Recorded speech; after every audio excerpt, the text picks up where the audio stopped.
The teacup shattered against the kitchen wall with a sound like breaking bones. Where delicate porcelain had been moments before, a small emerald snake now coiled among the fragments, its scales catching the harsh fluorescent light as it raised its diamond-shaped head in confusion. Harry Potter pressed himself deeper into the corner where his uncle had shoved him, watching the impossible creature that had somehow emerged from Aunt Marge's precious china. The 7-year-old boy's heart hammered against his ribs as he stared at what he had done, though he couldn't begin to understand how. Vernon Dursley's face had progressed through several alarming shades of purple before settling on a mottled crimson that made the veins in his temples pulse like angry worms. His massive hands clenched and unclenched at his sides as he stared at the snake, which seemed as bewildered by its existence as everyone else in the room. The morning had started like so many others at number 4 Privet Drive.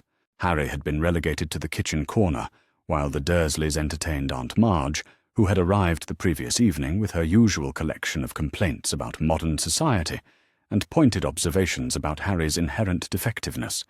Her presence always made Vernon more volatile, more eager to demonstrate his control over what she termed the family's unfortunate burden. If you've ever felt trapped and powerless like Harry in this moment, I'd love to hear where you're watching from tonight. Sometimes knowing we're not alone in difficult times can make all the difference. Drop a comment and let me know what country or city you're watching from. The transformation had happened when Marge reached for her teacup, her thick fingers adorned with gaudy rings as she prepared to deliver another cutting remark about Harry's parentage. He had been trying so hard to be invisible, to avoid the inevitable explosion that came whenever Marge visited. But something about her smug expression, the way she savored each cruel word about his parents, had triggered a surge of desperate anger that felt like lightning crackling through his veins. The cup had simply changed. One moment it was bone china, decorated with tiny roses. The next it was a living creature with scales like polished emeralds and eyes that held an ancient intelligence. The snake had looked directly at Harry for one impossible moment, and he could have sworn he heard it whisper something in a language that felt familiar despite being completely unknown. Now Vernon's breathing came in harsh rasps as he stared at the evidence of Harry's freakishness made manifest. The boy had seen that look before, had learned to recognize the particular quality of fury that preceded the worst punishments. This was beyond anything that had come before, beyond even the time Harry had somehow appeared on the school roof when fleeing from Dudley's gang. Marge had gone pale as parchment, her usual bluster replaced by a trembling that made her jowls quiver. She pressed herself against the kitchen counter, as if the snake might suddenly grow to enormous size and devour them all. Her small eyes darted between the creature and Harry with a dawning understanding that made Vernon's expression even more murderous. "You did this," her gaze seemed to say. "You brought this unnaturalness into our proper home." Petunia stood frozen by the sink, her thin hands gripping the edge of the counter with such force that her knuckles had gone white. She stared at the snake with something that might have been recognition, though Harry couldn't imagine why. Her horse-like face had taken on a sickly pallor that made her appear almost spectral in the kitchen's harsh light. The snake itself seemed entirely unaware of the chaos its existence had caused. It moved with fluid grace among the broken porcelain, occasionally pausing to flick its forked tongue at interesting scents. When it raised its head to study the humans surrounding it, Harry felt that same strange stirring in his chest, as if something fundamental had shifted in the world's balance. Vernon's voice, when it finally came, was barely above a whisper. The quiet tone was infinitely more terrifying than his usual shouting. Harry had learned that Uncle Vernon's whispers preceded the punishments that left him unable to sit properly for days. "We should have done this years ago," Vernon breathed, his massive frame seeming to expand as he filled his lungs. His piggy eyes fixed on Harry with an intensity that made the boy's skin crawl. "Should have dealt with your freakishness properly from the start." The snake continued its exploration of the kitchen floor, apparently fascinated by the geometric patterns of the linoleum. It paused near Harry's feet, raising its head to study him with those impossibly green eyes. For a moment, boy and serpent regarded each other in perfect stillness, and Harry felt something shift inside his chest like a key turning in a long locked door. The connection lasted only seconds before Vernon's meaty hand crashed down where the snake had been, missing by mere inches as the creature flowed away with liquid grace.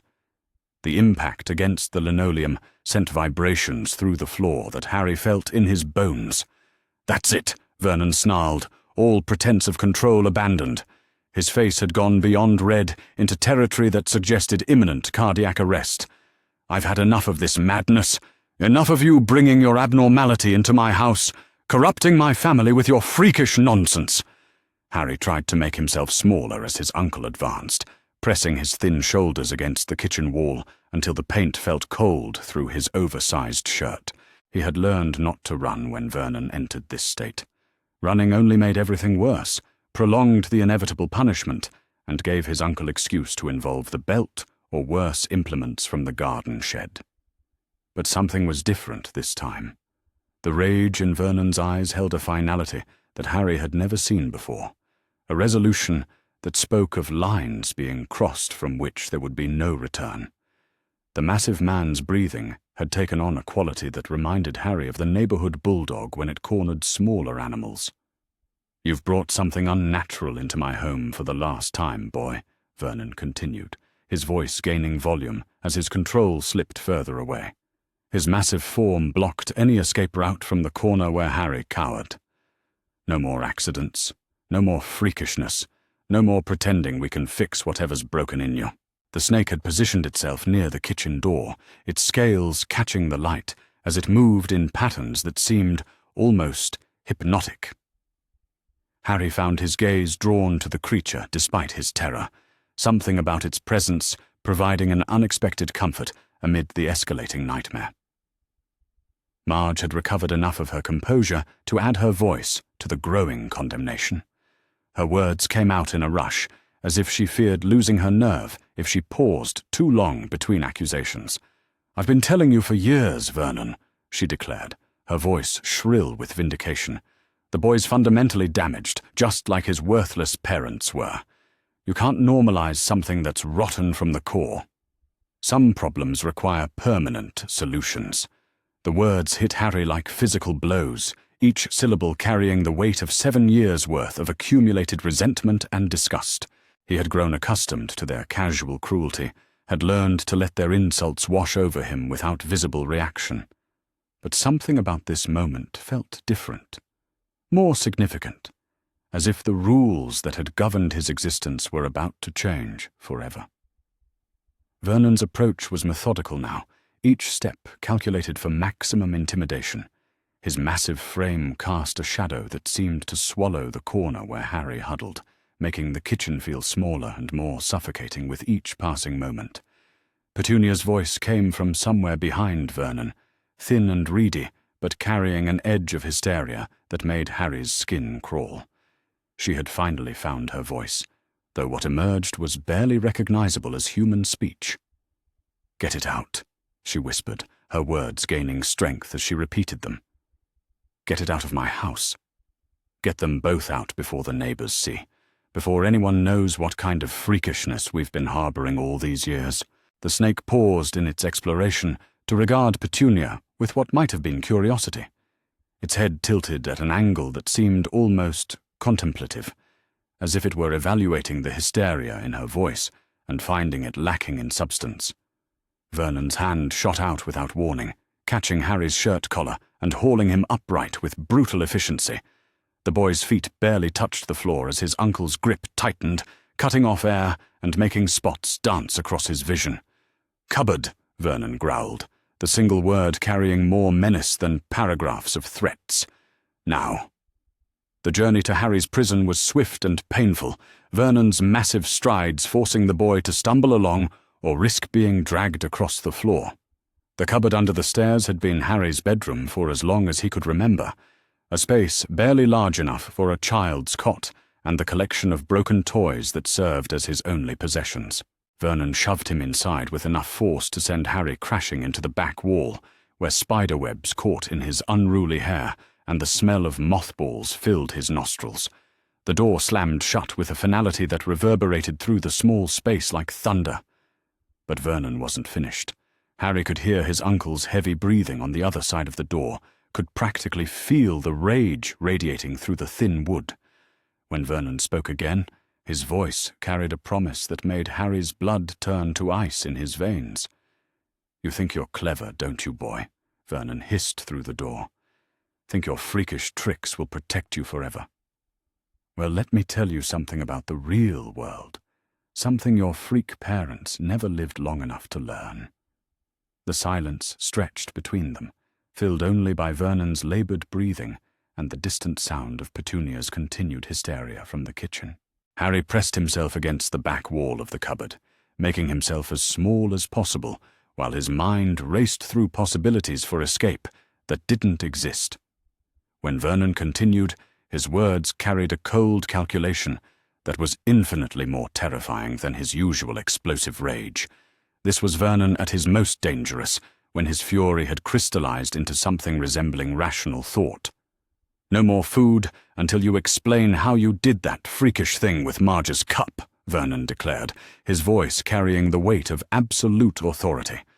"No more water, no more trips to the bathroom, no more pretending you deserve the same basic considerations as normal people.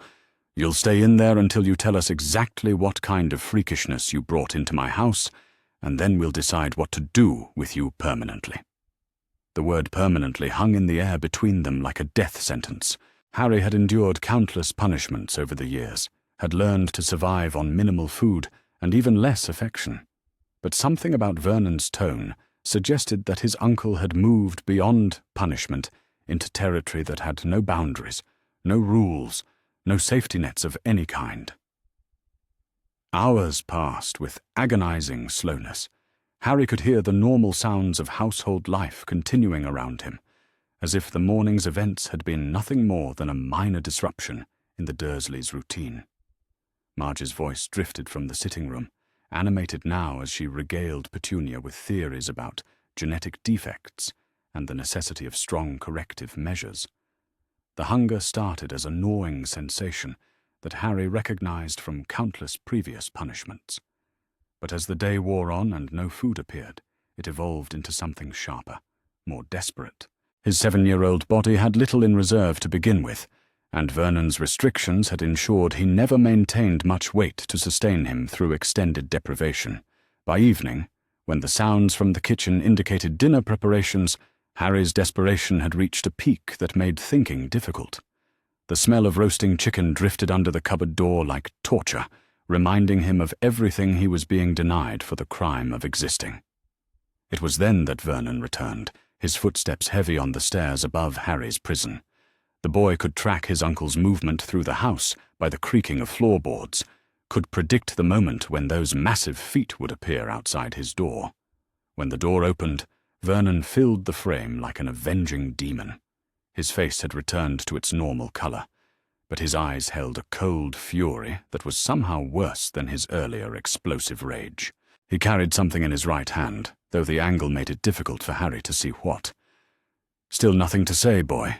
Vernon inquired, his voice carrying false politeness that made Harry's skin crawl.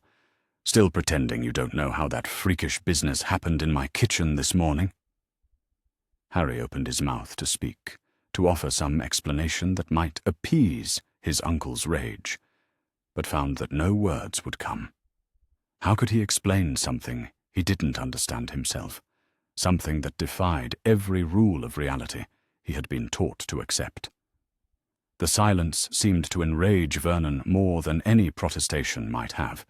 His free hand shot forward, grabbing Harry's arm with crushing force and hauling him from the cupboard with brutal efficiency. The boy's legs had gone numb from hours of confinement, making it impossible to stand without support. Vernon dragged him through the house like a sack of grain, past Petunia and Marge, who watched from the sitting room with expressions of cold satisfaction. Their faces held the look of people watching a necessary but unpleasant task being completed with appropriate thoroughness. The back garden was shrouded in early evening shadows when Vernon kicked open the door and hauled Harry outside. The air was crisp with approaching autumn, carrying scents of dying leaves and neighbouring chimneys that would have been pleasant under different circumstances. Vernon's destination became clear when he dragged Harry toward the garden shed, a structure that held tools and implements that had featured in some of the boys' worst nightmares. The shed had always represented the escalation of punishment beyond what could be explained away as normal parental discipline.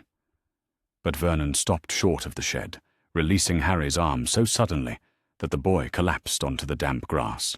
His uncle stood over him like a colossus, blocking out the evening stars as his breathing returned to the harsh rhythm that preceded his worst moments. "You want to act like an animal," Vernon declared, his voice carrying a finality that made Harry's blood freeze. "Then you can live like one." The object in Vernon's hand became visible as he raised it overhead. Harry recognized the garden spade, its metal blade catching the light from the kitchen window, as Vernon prepared to bring it down with crushing force. Time seemed to slow as the implement began its descent, and Harry felt something fundamental shift inside his chest. Terror transformed into something else, something primal and desperate that had nothing to do with rational thought. The sensation was like drowning in reverse, as if some essential part of himself was being pulled from deep water into blazing sunlight. His vision blurred and shifted, the world taking on strange new dimensions as his body began to change in ways that defied comprehension. The transformation happened with violent suddenness, pain lancing through every cell as his bones shortened and reformed, as his skin became something else entirely. Harry felt himself collapsing inward, becoming smaller and more streamlined, until the oversized clothes pooled around something that was no longer a 7-year-old boy. Vernon's spade crashed into empty fabric, the impact sending vibrations through the ground as he stared in shock at where Harry had been. His piggy eyes widened as they focused on what remained, his mouth working soundlessly as his brain struggled to process the impossible. Where Harry Potter had cowered moments before, a small emerald snake now lay coiled among his discarded clothes. The creature was perhaps 18 inches long, its scales the same vivid green as Harry's eyes, with markings along its spine that resembled lightning if viewed from the right angle. The snake raised its diamond-shaped head, regarding Vernon with an intelligence that was far too human for comfort. For one impossible moment, uncle and transformed nephew stared at each other, across a gulf that could never be bridged. Then Vernon's face contorted into something beyond rage, beyond sanity, into territory that belonged in nightmares. The scream that erupted from Vernon's throat was barely human, a sound of pure revulsion and terror that echoed across the quiet suburban street. He raised the spade again, bringing it down with murderous intent toward the small creature that had once been his hated nephew. But the snake was no longer where it had been. The transformation had brought with it instincts that belonged to something wild and desperate for survival. Harry found himself moving with fluid grace that felt natural, despite being utterly alien, flowing across the grass with speed that his human form could never have achieved. Vernon's continued attacks with the spade created divots in the lawn as he pursued the snake with single-minded determination. His shouts had taken on a quality that suggested complete psychological breakdown, words giving way to inarticulate sounds of rage and disgust. The commotion drew Petunia and Marge from the house, their faces pale as they witnessed Vernon's apparent battle with a garden snake. Petunia's thin voice rose above her husband's roars, adding her own note of hysteria to the growing chaos. "Kill it!" she shrieked, her usual composure completely abandoned.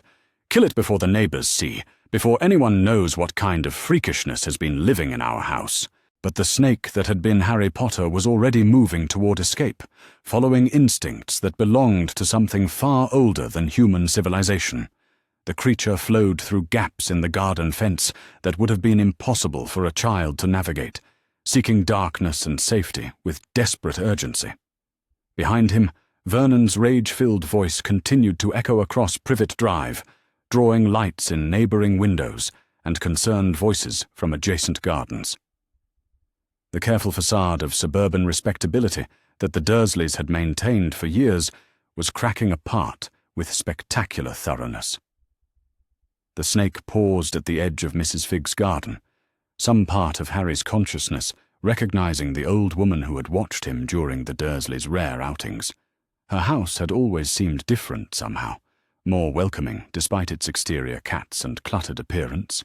From this hiding place among her overgrown shrubs, Harry could see the chaos erupting at number 4.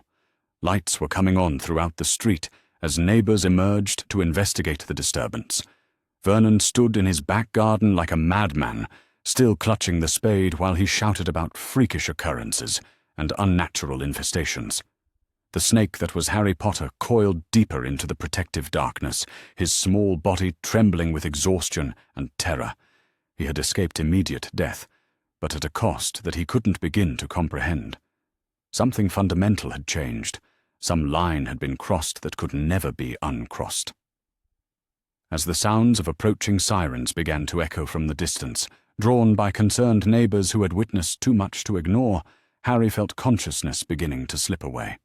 The transformation had drained resources his small body couldn't spare, leaving him balanced on the edge of survival.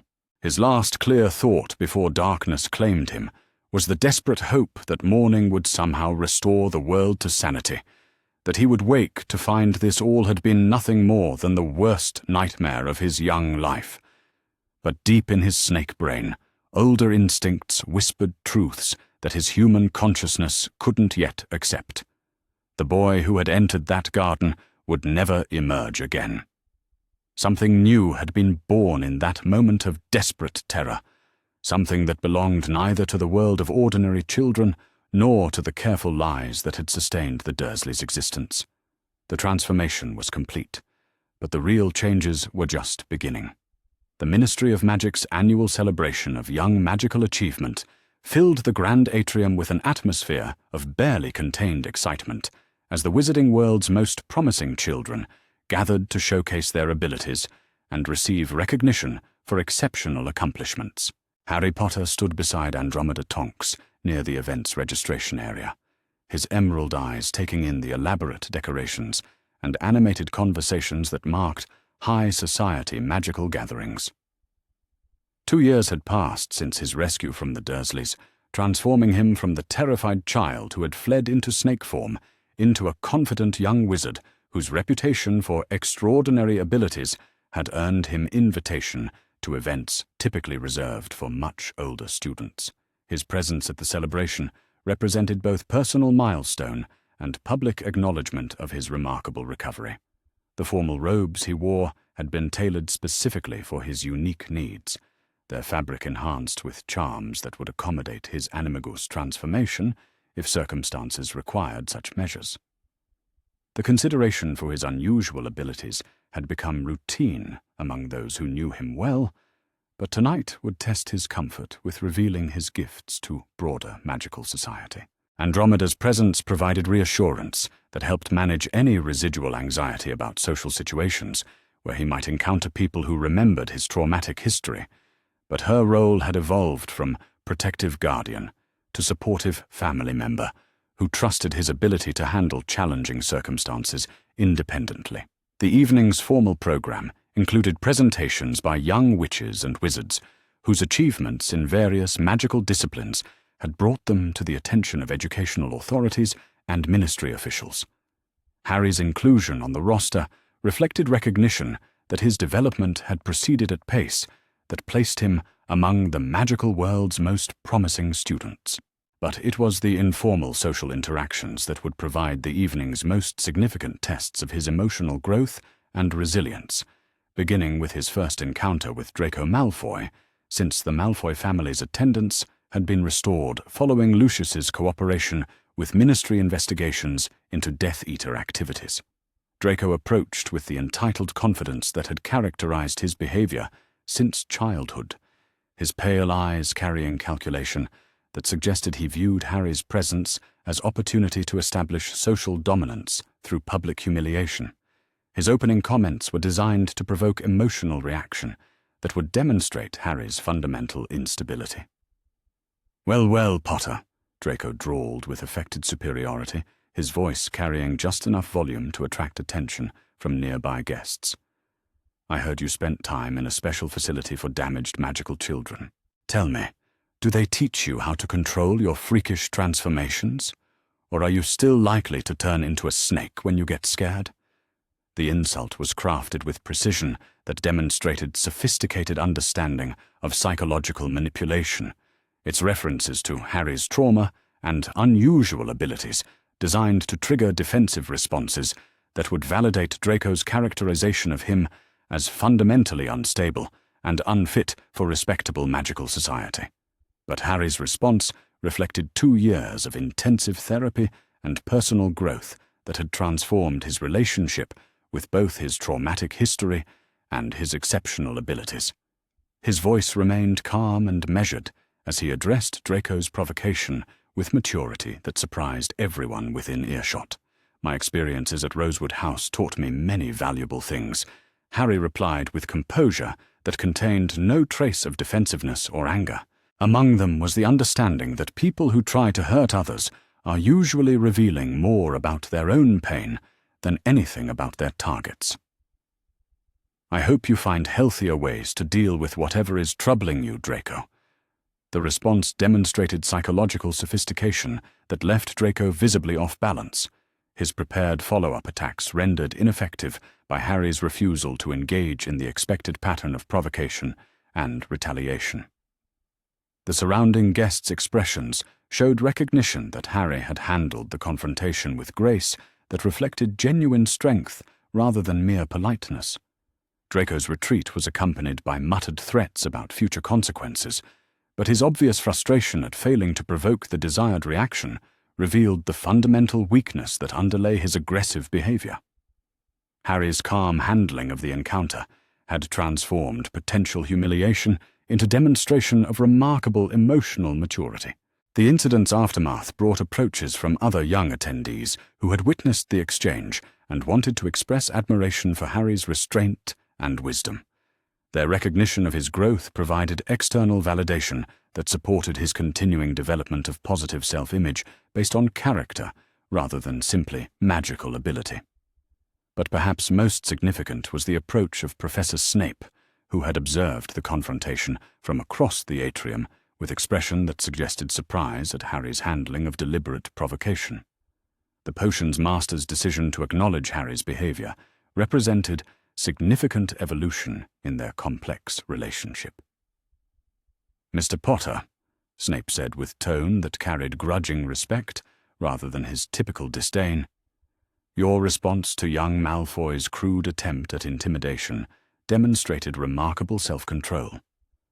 Perhaps your time away from certain influences has been more beneficial than I initially credited." The backhanded compliment was as close to praise as Snape was likely to offer, but his recognition of Harry's growth carried particular significance given their historically difficult relationship. The potions master's acknowledgement suggested that Harry's transformation had been genuine enough to impress even those predisposed to view him negatively. Their conversation that followed was stilted, but civil, with Snape's questions about Harry's magical education revealing professional curiosity about his unconventional preparation for Hogwarts. The exchange demonstrated that both participants had matured enough to interact without allowing past conflicts to dominate their relationship entirely. The evening's formal presentations provided Harry with opportunity to demonstrate his magical abilities before audience that included some of the wizarding world's most influential figures. His performance in advanced transfiguration and creature communication, earning recognition that would influence his academic opportunities for years to come. His demonstration of animagus transformation was conducted with confidence that reflected complete comfort with his unusual abilities. His voluntary shift to snake form and return to human shape performed with precision that impressed even experienced magical observers. The transformation that had once represented desperate escape was now controlled expression of remarkable magical gifts. But perhaps most remarkable was his presentation on magical creature advocacy, which combined his personal experiences with theoretical knowledge to create arguments for expanded creature rights that challenged conventional assumptions about intelligence and moral consideration. His passion for social justice had evolved from personal empathy into sophisticated political philosophy. The positive reception of his presentation by ministry officials and educational leaders reflected recognition that his unique background had prepared him to contribute meaningfully to important social issues rather than simply achieving personal success. His transformation from victim to advocate was becoming inspiration for policy changes that would benefit vulnerable populations throughout magical society.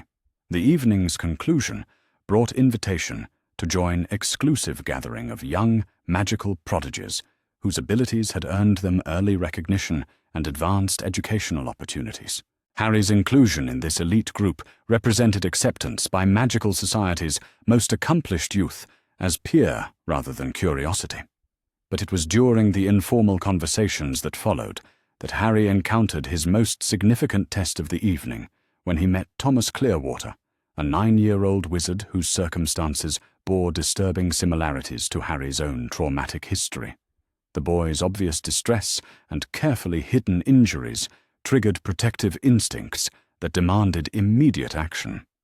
Thomas had been attending the celebration with his uncle, a ministry official whose public reputation concealed private behavior that was systematically destroying the child's physical and emotional well-being.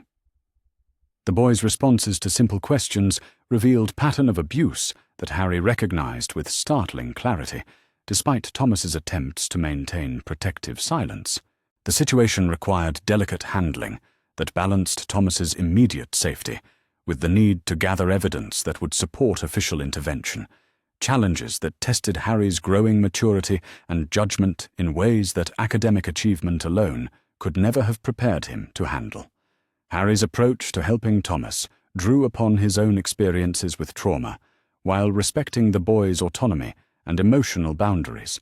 His conversations designed to provide support without overwhelming someone whose trust in adults had been systematically destroyed through years of betrayal and violence. The breakthrough came when Harry shared carefully selected details of his own rescue and recovery, providing Thomas with evidence that escape was possible and that adults existed who would prioritize his welfare over social convenience or political considerations. The connection between their experiences created foundation for trust that allowed Thomas to begin revealing the truth about his circumstances. Harry's decision to involve Andromeda and ultimately Amelia Bones in Thomas's situation demonstrated judgment that balanced compassion with practical considerations, his understanding of legal and social systems allowing him to initiate intervention that would provide real protection rather than simply temporary relief. The evening's events culminated with Thomas being removed from his uncle's custody through emergency procedures that Harry's testimony had made possible, the rescue providing concrete demonstration that his own recovery had prepared him to help others facing similar circumstances. But perhaps most significant was Harry's emotional response to successfully helping another child escape abuse. His satisfaction at using his platform and abilities to protect someone vulnerable, revealing the sense of purpose that had emerged from his own traumatic experiences. His transformation from victim to protector was becoming central to his developing identity. The following weeks brought Harry's first overnight trip away from the Tonks family, without experiencing separation. Anxiety, his growing independence demonstrated through successful participation in magical education retreat that challenged participants academically while testing their emotional resilience. The retreat's curriculum combined advanced magical instruction with leadership development exercises designed to identify young wizards whose abilities and character qualified them for positions of responsibility within magical society. Harry's performance in both academic and interpersonal challenges exceeded expectations while revealing natural leadership qualities. His roommate for the retreat was Marcus Blackwood, the young hawk animagus he had met at Rosewood House, their shared experiences with early transformation creating bond that supported both boys during challenging exercises that tested their magical abilities and emotional stability. The retreat's highlight was a collaborative project that required participants to design and implement magical solutions to real-world problems affecting magical creature welfare. Assignment that allowed Harry to combine his creature communication abilities with his growing understanding of social justice issues. His team's proposal for expanding magical creature legal rights was based on sophisticated research that demonstrated both the practical benefits and moral necessity of treating magical beings as full participants in wizarding society rather than property to be managed and controlled.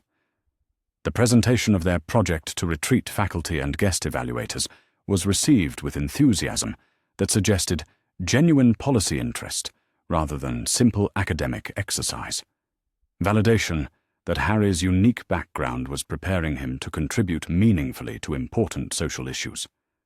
But perhaps most important was the recognition he received from fellow participants, whose respect for his abilities and character was based on direct observation of his performance under pressure rather than sympathy for his traumatic history or fascination with his unusual circumstances. The retreat's conclusion brought offers of advanced educational opportunities that would accelerate his preparation for leadership roles within magical society, recognition that his development had progressed to a point where traditional age-based restrictions were no longer appropriate. Harry's decision to accept mentorship from Amelia Bones in magical law and creature advocacy reflected his growing commitment to using his abilities in service of social justice, his understanding that exceptional privilege carried corresponding responsibility to protect those less fortunate. The summer following the retreat brought Harry's first formal role as advocate for other traumatized magical children, his work with ministry officials and educational institutions helping to design improved protection systems that would prevent others from experiencing the neglect and abuse that had characterized his early years. His testimony before the Wizengamot regarding needed reforms in child protection was delivered with composure and eloquence that impressed even seasoned political observers, his personal experiences providing credibility that academic experts alone could not have achieved. But perhaps most significant was his continuing relationship with Thomas Clearwater, whose recovery was proceeding under Harry's informal mentorship, combined with professional therapy and placement with loving foster family. The success of Thomas's healing provided Harry with concrete evidence of his ability to make meaningful difference in others' lives. The recognition that his own suffering had prepared him to help others in ways that those with easier lives might not be able to achieve was becoming central to Harry's developing sense of purpose and identity, his understanding that trauma could be transformed into strength rather than simply overcome. The autumn before his Hogwarts enrollment brought final assessments of his readiness for formal magical education, evaluations that confirmed his academic preparation while documenting the emotional growth that would allow him to handle social challenges of school life. The evaluators' reports emphasized his exceptional magical abilities while noting the character development that had accompanied his intellectual growth, their recommendations ensuring that his Hogwarts experience would be designed to challenge rather than overwhelm him while maintaining appropriate support for his continued development. But perhaps most important was their recognition that Harry had not simply recovered from trauma, but had transformed his experiences into wisdom and strength that would benefit magical society for decades to come. His journey from victim to advocate was becoming model for others facing their own challenges. The boy who had accidentally turned into a snake had discovered that his transformation had been neither accident nor tragedy, but essential preparation for role that only someone with his unique combination of experiences and abilities could fulfill effectively. His testing was complete, and the results confirmed that he had not only overcome his traumatic past, but had emerged stronger and more capable than anyone could have predicted when he first arrived at Rosewood House as damaged child requiring intensive care and protection. Harry Potter was ready for whatever challenges his future might contain, armed with abilities and character that would allow him to succeed while helping others achieve their own potential. The transformation was not just complete, but had revealed possibilities that extended far beyond personal achievement into realm of social leadership and meaningful service. Tomorrow would bring new opportunities to use his gifts in service of others while continuing his own development. But tonight, he could rest in knowledge that he had passed every test his recovery had faced and emerged prepared for whatever adventures awaited him at Hogwarts and beyond. The testing had ended, and the verdict was clear. Harry Potter had not merely survived his ordeal, but had transformed it into foundation for extraordinary achievement and meaningful contribution to magical society. His journey from victim to victor was complete, but his real work was just beginning as he prepared to take his place among the leaders of the magical world. The August morning that would mark Harry Potter's final month before beginning his Hogwarts education dawned with the kind of crisp clarity that seemed to promise both endings and beginnings in equal measure.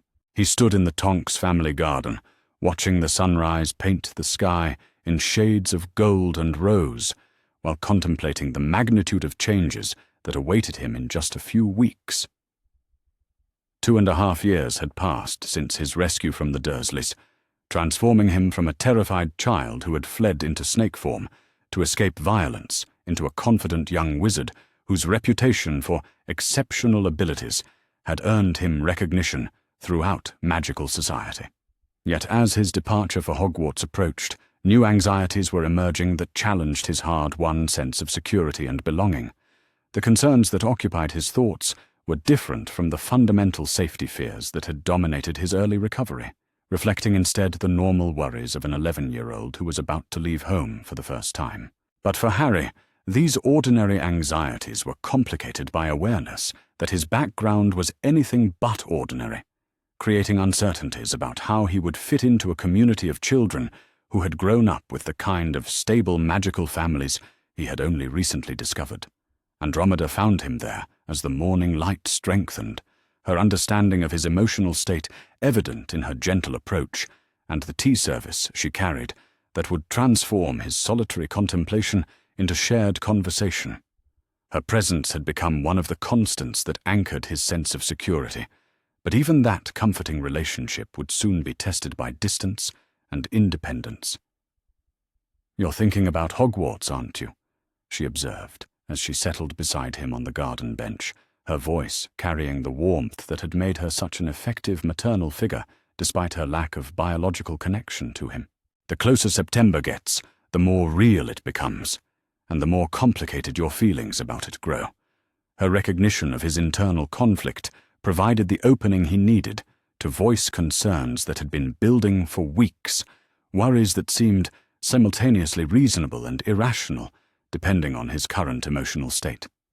The prospect of leaving the safety of the Tonks household for the unknown social dynamics of school life felt like stepping into territory where his carefully constructed confidence might prove inadequate. "I keep wondering if the other students will see me as the damaged kid who lived in a cupboard or the freak who turns into a snake," Harry admitted, his honesty reflecting the trust that had developed between them over months of conversations that had helped him process his experiences and plan for his future. "Even though I know I've grown and changed, I'm not sure how to handle meeting people who might have preconceived ideas about who I am." Andromeda's response demonstrated the kind of wisdom that came from her own experiences with navigating complex social situations as a black family member who had chosen to reject pure-blood supremacy in favor of more inclusive values. Her understanding of prejudice and social pressure qualified her to provide guidance that went beyond simple maternal reassurance. "The truth is that some people will have preconceived notions about you based on your history," she replied with the honesty that had characterized their relationship from the beginning. "But you've learned something that many people never discover, which is that other people's opinions don't have to define your reality unless you allow them to do so. You know who you are now, and that knowledge will protect you from those who try to diminish you." The conversation that followed explored strategies for handling various social challenges he might encounter at Hogwarts, from students who might view him with excessive sympathy to those who might test his emotional stability through deliberate provocation. Andromeda's advice emphasized maintaining authentic relationships while protecting his emotional well-being from those who might try to exploit his vulnerabilities. But perhaps most important was her encouragement of his decision to be open about his past when appropriate, her belief that his experiences had prepared him to help other students who might be struggling with their own challenges. The transformation from someone who needed protection to someone capable of providing support represented the culmination of his recovery journey. The afternoon brought their long-planned shopping expedition to Diagon Alley for Harry's final Hogwarts supply purchases, an experience that would be fundamentally different from his first, overwhelming visit to the magical shopping district. His comfort with magical culture and growing social confidence would allow him to enjoy the experience rather than simply endure it. The contrast with his initial Diagon Alley visit was immediately apparent as they emerged from the leaky cauldron into the bustling magical street. Where his first experience had been marked by confusion and overstimulation, Harry now moved through the crowds with ease that reflected both familiarity with magical customs and confidence in his place within the community.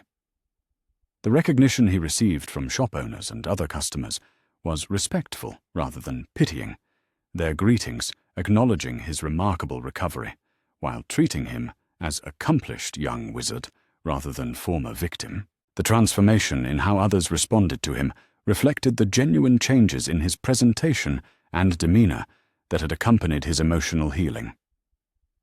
Flourish and blots provided the morning's highlight as Harry selected advanced texts that would supplement his required reading, his choices reflecting interests that extended far beyond typical first-year curricula into areas where his unusual background had prepared him for sophisticated study.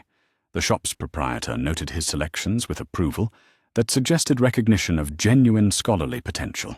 His interaction with other Hogwarts-bound students who were completing their own shopping revealed the social challenges and opportunities that awaited him at school. Most of the children he encountered responded to him with friendly curiosity rather than awkward sympathy, their interest in his academic achievements overshadowing any fascination with his traumatic history. The conversation with Hermione Granger outside Flourish and Blots demonstrated how his reputation for exceptional abilities was creating connections based on mutual respect rather than protective concern. Her enthusiasm for discussing advanced magical theory provided preview of the intellectual friendships that would support his academic development at Hogwarts. But perhaps most significant was his encounter with Neville Longbottom, whose own struggles with family expectations and social anxiety created immediate common ground despite their different backgrounds. Their conversation revealed shared understanding of how childhood trauma could be overcome through patient support and personal determination. The afternoon's visit to Ollivander's for wand maintenance provided opportunity for Harry to demonstrate the mastery of his magical abilities that had developed over months of intensive training. His wand's response to his magic was stronger and more controlled than during his initial fitting, reflecting the growth in both his technical skills and emotional stability. Ollivander's assessment of Harry's magical development was positive enough to suggest that his unconventional education had prepared him exceptionally well for formal magical study, the wandmaker's professional opinion carrying weight that would influence how Hogwarts faculty approached his academic program. The evening brought gathering at the Tonks' home of other families whose children would be starting Hogwarts, social event that provided Harry with opportunity to practice managing group interactions while building relationships that would support his transition to school life. The parents' conversations revealed varying approaches to preparing children for Hogwarts, from families who treated it as a natural next step in magical development, to others who viewed it with anxiety that reflected their own complicated relationships with formal magical education. Harry's observations of these dynamics provided insight into the diverse backgrounds his classmates would bring to school. His interactions with the other soon-to-be first years were characterized by growing confidence that allowed him to contribute meaningfully to conversations without allowing his unusual background to dominate the social dynamic. His ability to connect with peers based on shared interests and future goals rather than past trauma marked significant progress in his social development. But perhaps most important was his realization that his concerns about fitting in were largely unfounded, that his combination of academic preparation and emotional maturity had equipped him to handle school social dynamics without sacrificing either his authenticity or his well-being. The following weeks brought intensive final preparations that combined practical arrangements with emotional preparation for the separation that independence would require. Harry's sessions with Augusta Clearwater focused on ensuring that his psychological coping skills were sufficiently developed to handle school stresses without triggering regression. Their discussions of potential challenges he might face at Hogwarts were frank but optimistic, acknowledging that his adjustment period might include difficulties while emphasizing the resources and relationships that would support him through any temporary setbacks. Augusta's professional assessment confirmed that he was psychologically ready for independent living within structured school environment. The final therapy session that officially graduated Harry from formal psychological treatment was marked by reflection on the remarkable journey that had transformed desperate survival into confident preparation for academic and social success. Augusta's recognition of his growth provided validation that would support his confidence during challenging moments at school. But perhaps most significant was her emphasis on the importance of maintaining connections with support systems while developing new relationships. Her guidance helping him understand that independence did not require abandoning the family bonds that had made his recovery possible. The demonstration of his animagus abilities for ministry assessors who would be monitoring his school adjustment provided opportunity to showcase the mastery he had achieved over magical skills that had once felt beyond his control. His voluntary transformation and return to human form were performed with precision that impressed even experienced magical observers. The assessor's reports would ensure that Hogwarts faculty understood both his exceptional capabilities and the specialized support he might need as a student whose educational background differed significantly from typical magical upbringing. Their recommendations would smooth his transition while acknowledging his unique strengths and potential challenges.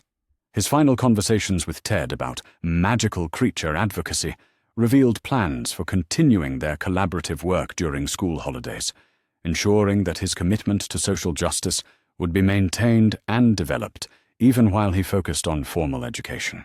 Ted's mentorship would continue to influence Harry's developing sense of social responsibility. The preparation of his school trunk provided opportunity for reflection on how much his material circumstances had changed since his rescue from the Dursleys, but more importantly, revealed his evolved relationship with possessions and security. His confidence that his belongings would be respected and protected reflected fundamental shift in his understanding of his place in the world. The final weeks of August brought increasing excitement that balanced his remaining anxieties about school transition, his anticipation of academic challenges, and new friendships overshadowing concerns about social acceptance and emotional adjustment. His focus was shifting from past trauma to future possibilities in ways that marked complete integration of his recovery. Nymphodora's return from her own advanced magical training provided opportunity for sibling-like conversations about Hogwarts traditions and social dynamics, her guidance helping him develop realistic expectations while building excitement about experiences that awaited him. Her protective instincts were balanced by respect for his independence and capability. The family dinners that marked their final weeks together were characterized by celebration of Harry's growth rather than anxiety about impending separation. The Tonks family's confidence in his readiness for independence, providing foundation for healthy transition to school life. His discussions with Andromeda about maintaining family connections while building new relationships provided framework for managing the complex emotions that would accompany his departure. Her emphasis on the permanent nature of their bond helped ease concerns about geographic separation, weakening family ties. The letter-writing practice sessions prepared him for the regular communication that would maintain family relationships during school terms, while allowing him to share his experiences and seek guidance when needed. The expectation of ongoing connection provided security that supported his willingness to embrace independence. The final days before departure were marked by completion of practical preparations combined with emotional conversations that honored both the excitement and sadness that accompanied major life transitions. The family's approach emphasized celebration of Harry's readiness while acknowledging the natural grief that came with endings. His last night in his bedroom at the Tonks home was spent in reflection on the journey that had brought him from cupboard under stairs to confident young wizard preparing for prestigious magical education. The transformation seemed almost impossible to believe, yet the evidence of his growth was visible in every aspect of his current circumstances. The knowledge that his room would remain available for school holidays and summer visits provided security that eased any concerns about losing his place in the family structure, while the anticipation of sharing his Hogwarts experiences during visits home created positive focus for their temporary separation. His final morning at home was characterized by excitement rather than anxiety, his eagerness for new experiences overcoming any remaining concerns about leaving familiar security for unknown challenges. His confidence in his ability to handle whatever situations might arise reflected complete integration of his recovery and preparation. The family breakfast that marked his departure day was festive rather than melancholy, their celebration of his achievement in reaching this milestone providing positive emotional context for transition that could have been dominated by separation anxiety. But perhaps most significant was Harry's own recognition that his concerns about fitting in at Hogwarts had been largely resolved through understanding that his unique background was source of strength rather than liability, that his experiences had prepared him to contribute meaningfully to school community while building relationships based on mutual respect and shared interests. The boy who had accidentally turned into a snake was ready to take his place at Hogwarts as confident young wizard whose journey from victim to survivor to thriver had prepared him for whatever challenges and opportunities his magical education might provide. His transition from dependence to independence was complete, but his connections to family and support systems would continue to provide foundation for ongoing growth and development. The transformation had reached its natural conclusion, but Harry Potter's real adventure was just beginning as he prepared to write the next chapter of his remarkable story. Tomorrow would bring Platform 9 3/4, the Hogwarts Express, and the beginning of formal magical education that would build upon foundations laid through love, healing, and determination that had transformed apparent tragedy into unprecedented opportunity for growth and achievement. The preparations were complete, the goodbyes were approaching, but Harry faced his future with confidence that came from understanding exactly who he had become, and excitement about who he might yet become through the experiences that awaited him. The morning of September first dawned clear and bright over London, painting King's Cross Station in golden light that seemed to promise adventure and new beginnings for the countless travellers who hurried through its bustling corridors. Harry Potter stood beside the barrier between platforms 9 and 10, his trunk at his feet, and Hedwig's cage balanced securely in his grip, watching the steady stream of ordinary muggles who remained completely unaware of the magical gateway hidden in their midst. The Tonks family had accompanied him to the station, their presence providing both emotional support and practical assistance as Harry prepared to embark on the journey that would carry him from the safety of home to the unknown challenges and opportunities that awaited him at Hogwarts School of Witchcraft and Wizardry. Ted's enthusiastic commentary on the engineering marvels that made Platform 9 3/4 possible reflected his continued fascination with the intersection of magical and muggle technologies, while Andromeda's more practical observations focused on ensuring that Harry had everything he needed for successful transition to independent living within the school's structured environment. But it was Nymphadora's barely contained excitement that most clearly reflected the significance of this moment, her hair cycling through colors that ranged from proud gold to anxious purple as she contemplated her adoptive brother's departure for the school that had shaped her own magical education and social development. "You're going to love Hogwarts," she declared with conviction, that carried undertones of protective concern, her metamorphomagus abilities responding to emotional complexity that combined genuine happiness for his opportunities with natural worry about his welfare during their separation. The professors are brilliant, the other students are mostly decent once you get to know them, and the castle itself is absolutely magical in ways that never stop being amazing. Her enthusiasm was infectious, but also slightly overwhelming, reminding Harry of his own mixture of excitement and anxiety about the changes that lay ahead. The anticipation that had been building for weeks was now crystallizing into immediate reality as the moment of departure approached with inexorable certainty. Andromeda's final reminders covered practical concerns, ranging from maintaining regular correspondence to seeking help from professors or older students when challenges arose. But her underlying message emphasized the unconditional love and support that would remain constant regardless of geographic distance or academic pressures. "Remember that this is your home, and we are your family," she said, with warmth that had anchored Harry's sense of security throughout his recovery and preparation for independence. "Hogwarts will provide you with wonderful experiences and important education, but you always have a place here with people who care about you deeply and permanently." The words provided comfort that would sustain Harry through moments of homesickness or social difficulty, reminding him that his worth was not dependent upon academic achievement or social acceptance, but was inherent and unshakable, regardless of whatever challenges he might encounter.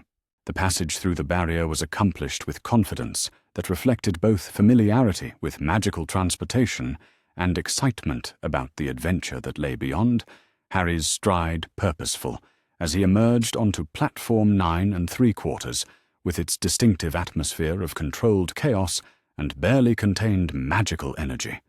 The Scarlet Hogwarts Express stood gleaming in the morning sunlight, its brass fittings polished to mirror brightness, and its carriages already filling with students whose ages ranged from nervous first years clutching their parents' hands to confident seventh years who moved through the crowds with the easy authority that came from years of school experience.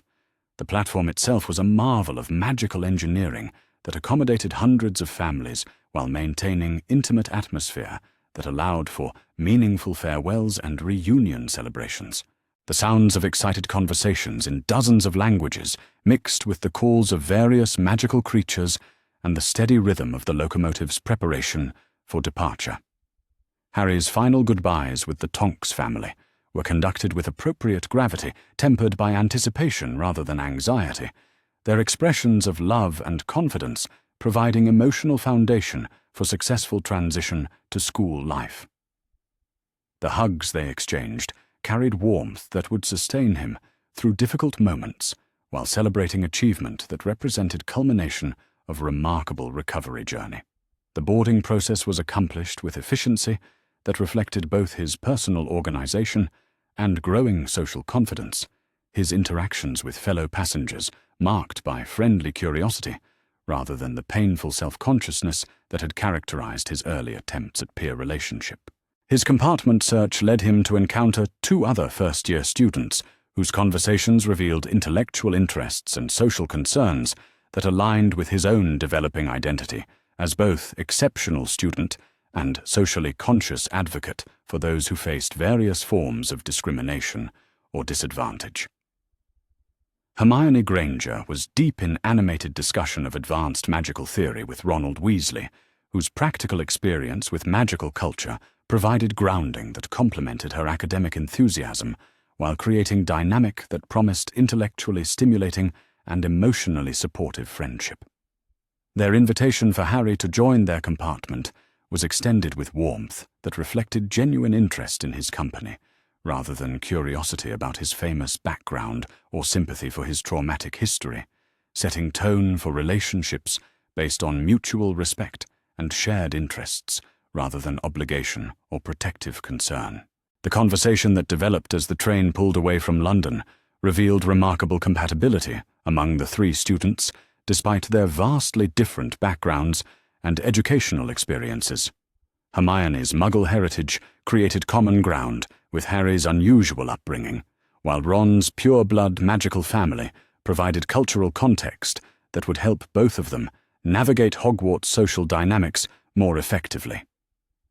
Harry's openness about his background was strategic rather than compulsive, sharing information that would help his new friends understand his perspective while maintaining appropriate boundaries around details that remained personally challenging or socially complex. Their discussion of house placement revealed sophisticated understanding of Hogwarts traditions, combined with realistic assessment of their own personalities and values, each student demonstrating maturity that suggested successful adjustment to school life, regardless of which house ultimately claimed them. But perhaps most significant was their natural evolution into mutually supportive group that balanced individual strengths while accommodating personal challenges, creating friendship dynamic that would enhance rather than complicate their academic and social experiences at school.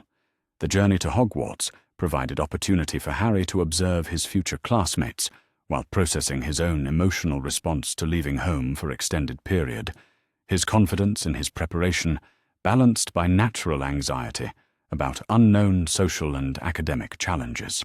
His interactions with older students who recognized him were characterized by respectful interest rather than invasive curiosity, their recognition of his growth and achievement overshadowing fascination with his traumatic history or unusual rescue circumstances.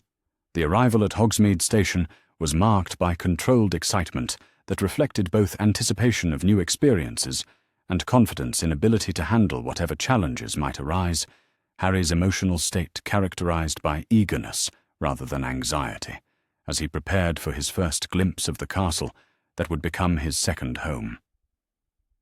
The boat journey across the lake provided traditional introduction to Hogwarts that allowed first-year students to appreciate the castle's magnificent architecture while beginning transition from outside world to school community, the magical atmosphere creating sense of wonder that enhanced rather than overwhelmed their emotional adjustment. Harry's response to his first sight of Hogwarts was characterized by appreciation for its beauty combined with realistic understanding of the academic and social challenges that lay ahead, his emotional maturity allowing him to enjoy the moment while maintaining perspective about the work required for success. The Great Hall's atmosphere during the welcoming feast was everything that Nymphadora had described, and more, the magical ceiling reflecting starlit sky, while hundreds of candles provided warm illumination that made everything feel touched by wonder and possibility. Professor McGonagall's explanation of the sorting process was familiar from their previous conversations, but experiencing it within the actual context created emotional impact that theoretical understanding could not have prepared him for completely. The sorting hat's placement on his head brought moment of intense concentration as the magical artifact evaluated his character, experiences, and potential while considering which house environment would best support his continued development and contribution to school community. The hat's voice in his mind was warm and knowing, its assessment of his personality revealing understanding that went beyond surface characteristics into deeper questions of motivation, values, and long-term potential for leadership and service. "You present interesting case, young Potter," the hat observed with tone that suggested genuine fascination with his unusual background and remarkable development. "Your experiences have created combination of courage, intelligence, loyalty, and ambition that could flourish in any of our houses. But your commitment to protecting others and fighting injustice makes your placement clear." The announcement of Gryffindor was greeted with enthusiastic applause from the house table, their welcome reflecting both recognition of his achievements and anticipation of his contributions to their community. The acceptance felt genuine rather than obligatory, based on understanding of his character rather than fascination with his fame. His first evening in Gryffindor Tower was spent in conversations that helped establish social connections while allowing him to assess the academic and personal support resources that would be available throughout his time at school. The dormitory arrangements provided appropriate privacy while encouraging social interaction, the balance between independence and community, reflecting Hogwarts's sophisticated understanding of adolescent developmental needs. His roommates' responses to learning about his animagus abilities were characterized by impressed interest rather than fearful concern, their acceptance of his unusual talents setting precedent for integration of his transformed identity into normal school social dynamics. The first morning brought Harry's introduction to Hogwarts academic life through classes that challenged his intellectual abilities, while building upon foundations established through his intensive preparation during previous years. Professor McGonagall's Transfiguration class provided opportunity to demonstrate mastery of concepts that typically challenged students for months, his animagus experience giving him intuitive understanding of magical transformation that impressed even her exacting standards. Her recognition of his exceptional preparation was balanced by appropriate expectations for continued growth and development, her approach emphasizing building upon existing knowledge rather than simply acknowledging what he had already achieved. Professor Flitwick's charms instruction revealed Harry's natural affinity for precise magical work, his combination of theoretical understanding and practical experience allowing him to perform spells that challenged many older students. But perhaps most significant was his response to Professor Snape's potions class, where his preparation and emotional maturity allowed him to navigate the instructor's intimidating teaching style without triggering defensive reactions that might have damaged his academic progress. His calm response to Snape's pointed questions demonstrated psychological growth that surprised even professors who had followed his recovery, his ability to maintain focus on learning objectives despite personal discomfort, reflecting remarkable emotional development. The afternoon brought Defense Against the Dark Arts with Professor Quirrell, where Harry's advanced preparation in protective magic became immediately apparent through his sophisticated understanding of defensive theory and practical applications. His willingness to assist classmates who struggled with basic concepts revealed natural teaching abilities combined with genuine desire to help others succeed, characteristics that marked him as potential leader within their year group.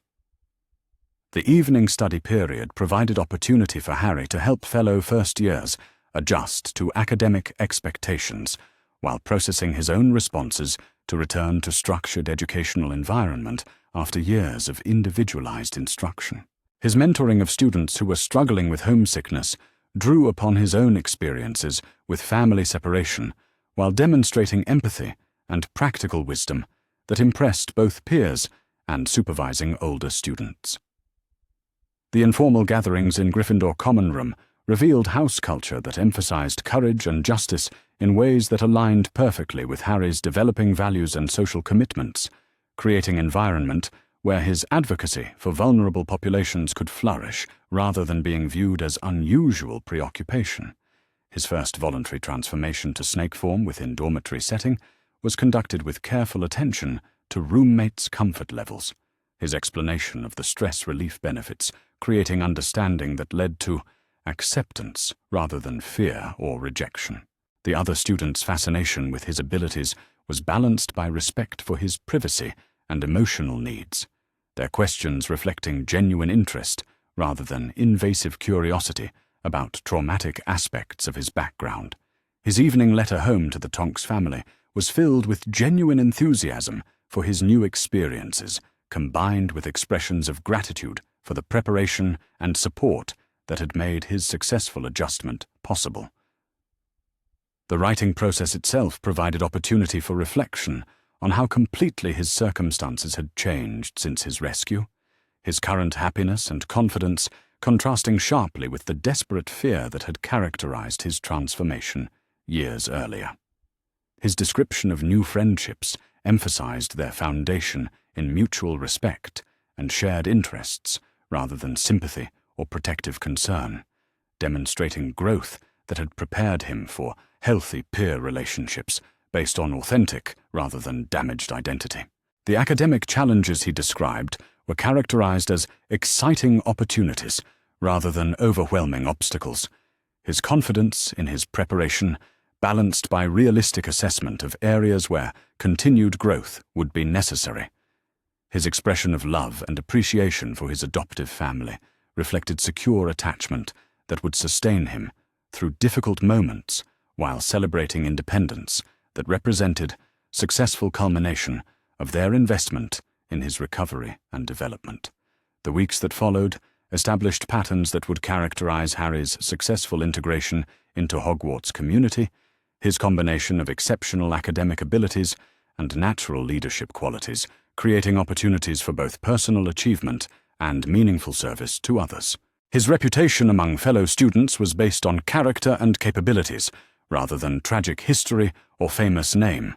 Their respect earned through demonstration of values and skills, rather than granted due to circumstances beyond his control. His relationships with professors evolved beyond simple student-teacher dynamics into mentoring relationships that would influence his development for years to come. Their recognition of his potential, combined with understanding of his background, creating educational experiences tailored to his unique needs and abilities.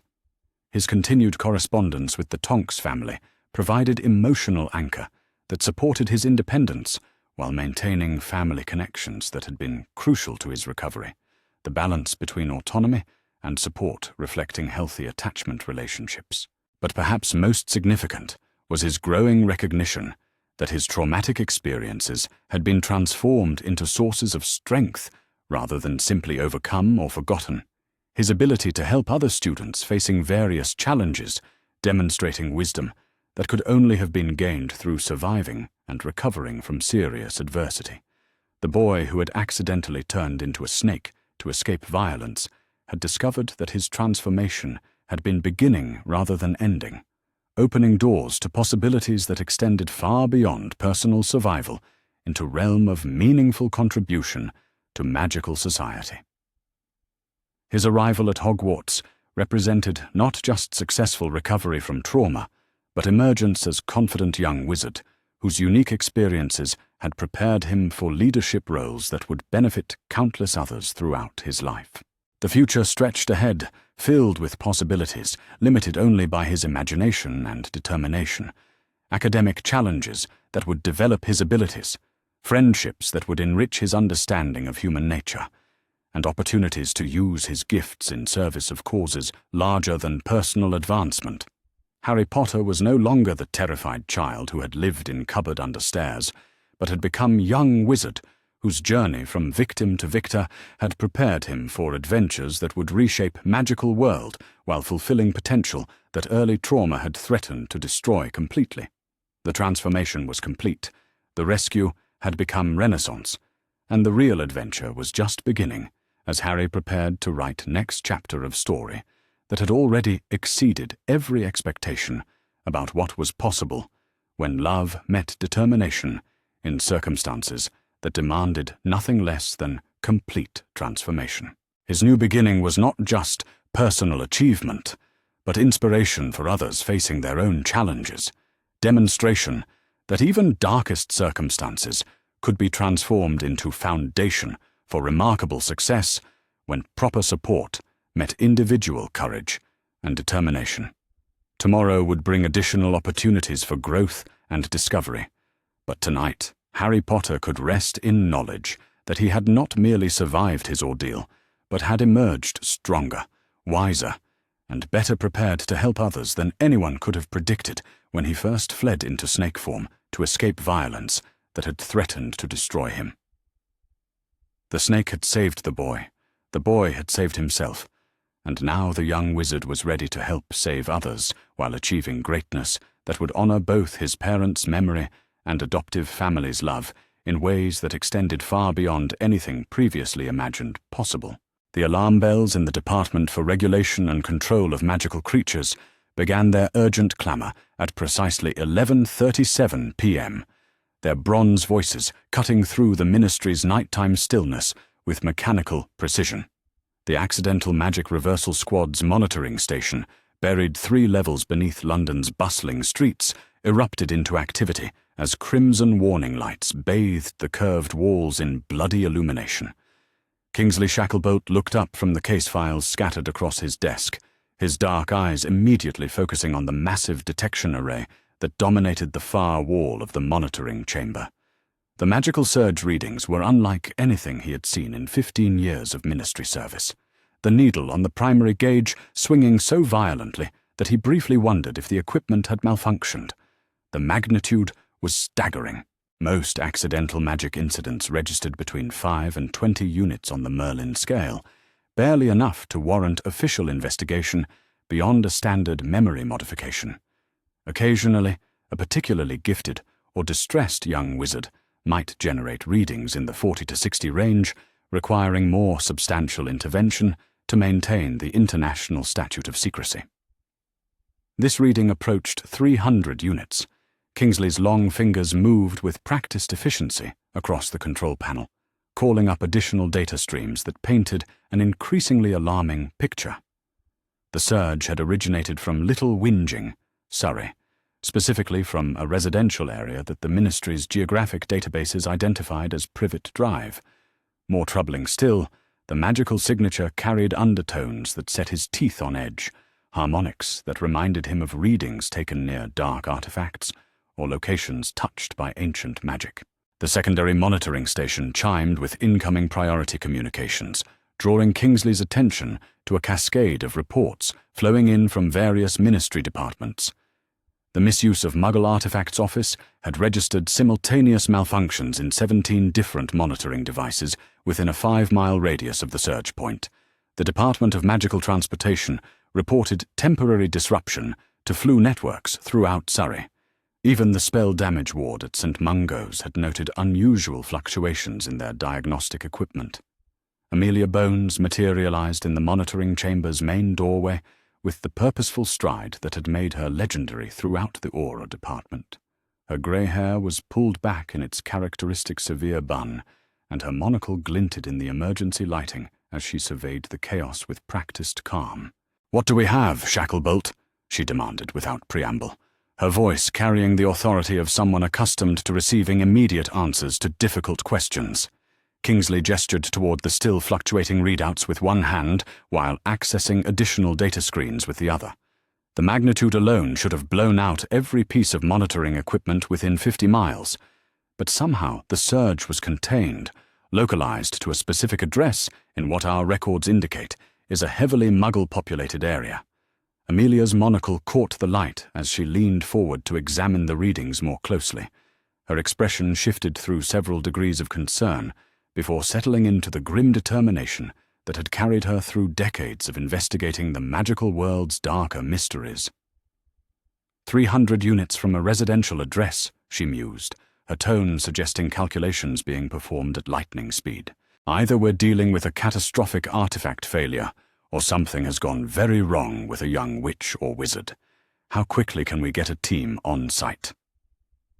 The practical considerations of magical law enforcement were already cascading through Kingsley's mind as he pulled up deployment protocols on his workstation. Standard procedure would normally involve a small investigative team for routine accidental magic incidents, but the magnitude of this event demanded resources typically reserved for dark wizard apprehensions or dangerous creature containments. "I can have a full response team mobilized within 20 minutes, he replied, his fingers dancing across the communication panel to alert the necessary departments. But given the readings, we should consider bringing in specialists from the Magical Accidents and Catastrophes Department, as well as representatives from the Committee for Disposal of Dangerous Creatures." Amelia nodded her approval, while her sharp eyes continued to track the monitoring equipment's erratic behavior. The magical signature was beginning to stabilize, but at levels that remained well above anything they would normally encounter from accidental magic. More disturbing still, the harmonic patterns suggested that whatever had caused the initial surge was still active, still generating magical disturbances that rippled through the surrounding area like aftershocks from an earthquake. The address itself raised additional concerns that both seasoned investigators recognized immediately. Privet Drive represented precisely the sort of Muggle neighborhood where magical incidents carried the greatest potential for statute violations.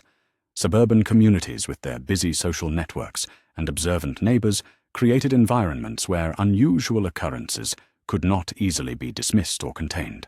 Kingsley was already accessing the ministry's residential databases, cross-referencing the surge location against their comprehensive records of magical households.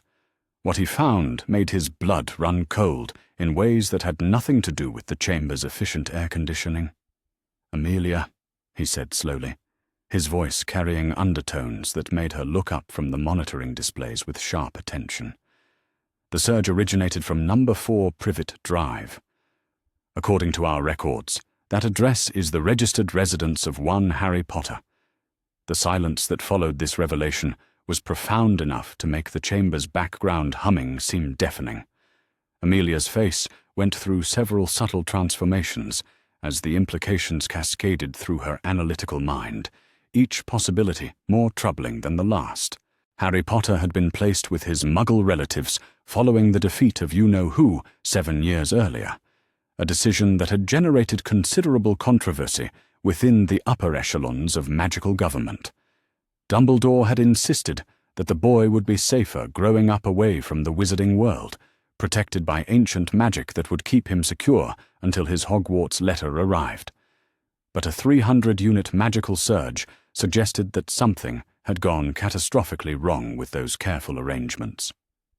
"How reliable are our monitoring systems?" Amelia asked, though her tone suggested she already suspected the answer. Could this be equipment malfunction, rather than an actual magical event? Kingsley was already running diagnostic protocols, his experienced hands moving through verification procedures with the efficiency of long practice. "The backup systems are registering identical readings, and we're receiving corroborating reports from St. Mungo's and the Department of Magical Transportation. Whatever happened at that address, it was real and it was massive. The implications were staggering. If Harry Potter had somehow generated a magical surge of this magnitude, it suggested either uncontrolled accidental magic on a scale that bordered on the impossible, or exposure to dark artifacts that could have corrupted or enhanced his natural abilities.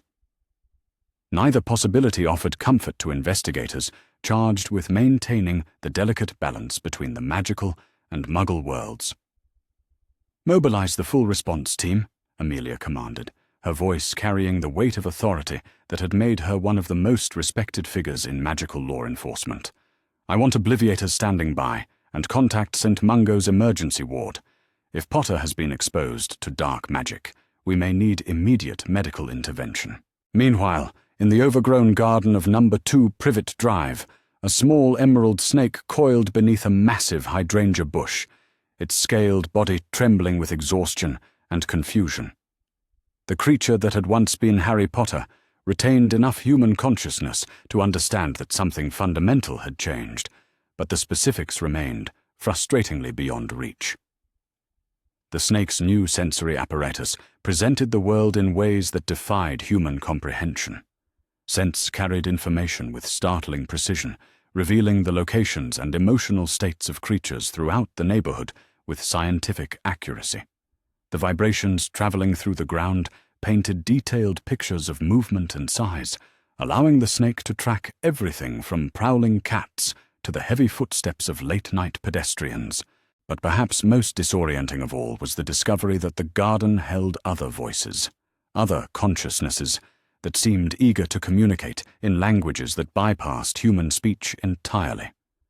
A grass snake, sunning itself near Mrs. Figg's back door, had been the first to approach, its primitive thoughts reaching the transformed boy through channels he had never known existed. New voice, the grass snake had observed, its mental communication carrying undertones of curiosity mixed with caution. Not born here voice. Where come from voice. The exchange had been Harry's first indication that his transformation extended beyond mere physical change. Somehow, the shift from human to snake had unlocked abilities that felt both alien and strangely natural, as if dormant potential had finally found expression through desperate necessity. Other garden residents had gradually emerged from their hiding places as word spread through the complex social networks that governed suburban wildlife. A hedgehog approached with regal dignity, its thoughts carrying the weight of territorial authority.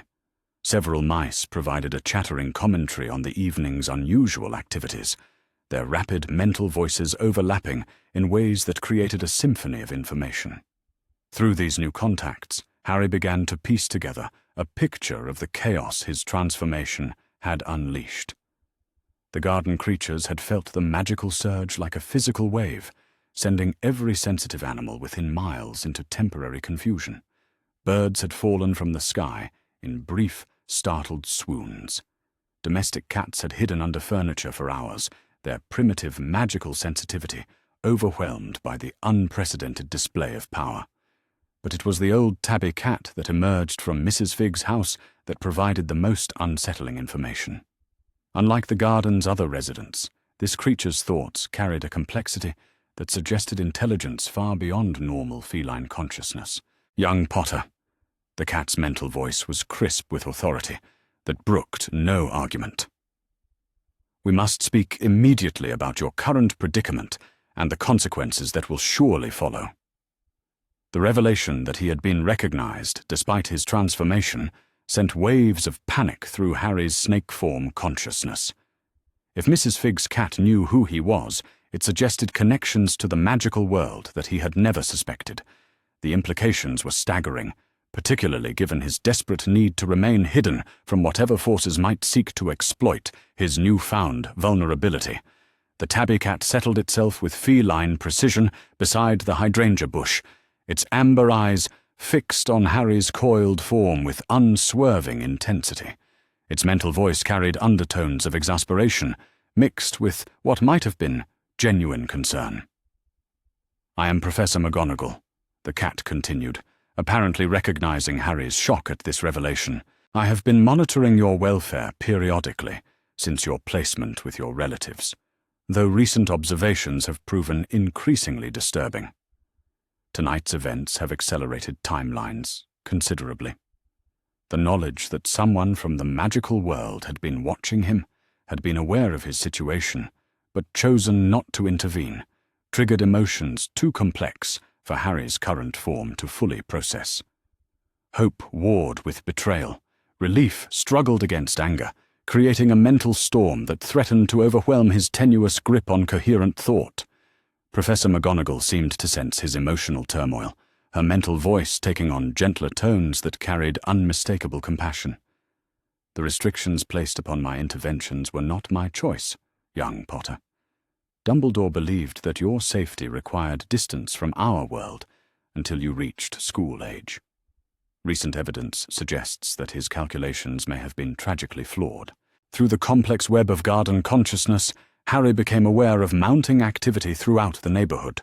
Police vehicles had arrived at No. 4 Privet Drive in response to reports of domestic disturbances and apparent mental breakdown. The Dursleys were providing increasingly frantic explanations that made little sense to the investigating officers. More troubling still, Harry's enhanced senses detected the approach of presences that felt fundamentally different from ordinary humans. These newcomers carried traces of magic that made his snake-form instincts scream warnings about predators and territorial violations. The Ministry response team, McGonagall's mental voice, confirmed his suspicions.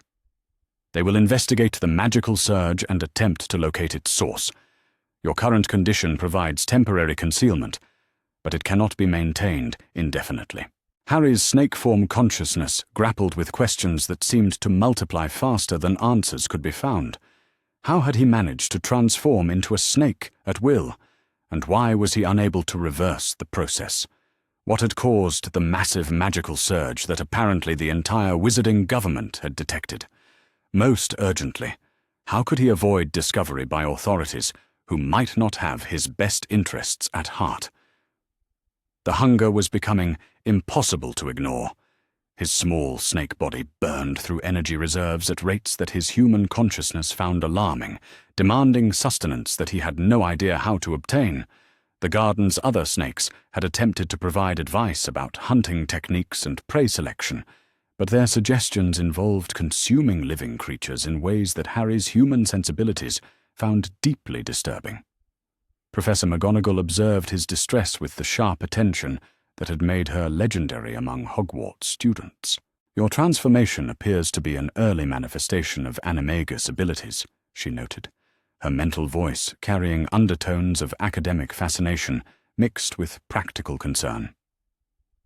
Such early development is virtually unknown in magical literature, suggesting either exceptional natural talent or extraordinary traumatic stress. The implications of this observation sent new waves of confusion through Harry's consciousness. He knew nothing about animagus transformations beyond vague childhood stories, had no framework for understanding how such abilities might manifest or be controlled. If his snake form represented a permanent change, rather than temporary magical accident, the consequences extended far beyond immediate survival concerns. Mrs. Figg's back door opened with a soft creak that seemed deafeningly loud in the garden's relative quiet. The elderly woman emerged carrying a shallow dish that filled the air with scents that made Harry's snake form instincts respond with desperate hunger. Her movements were careful and deliberate, suggesting someone accustomed to dealing with skittish creatures that might flee at the first sign of threat.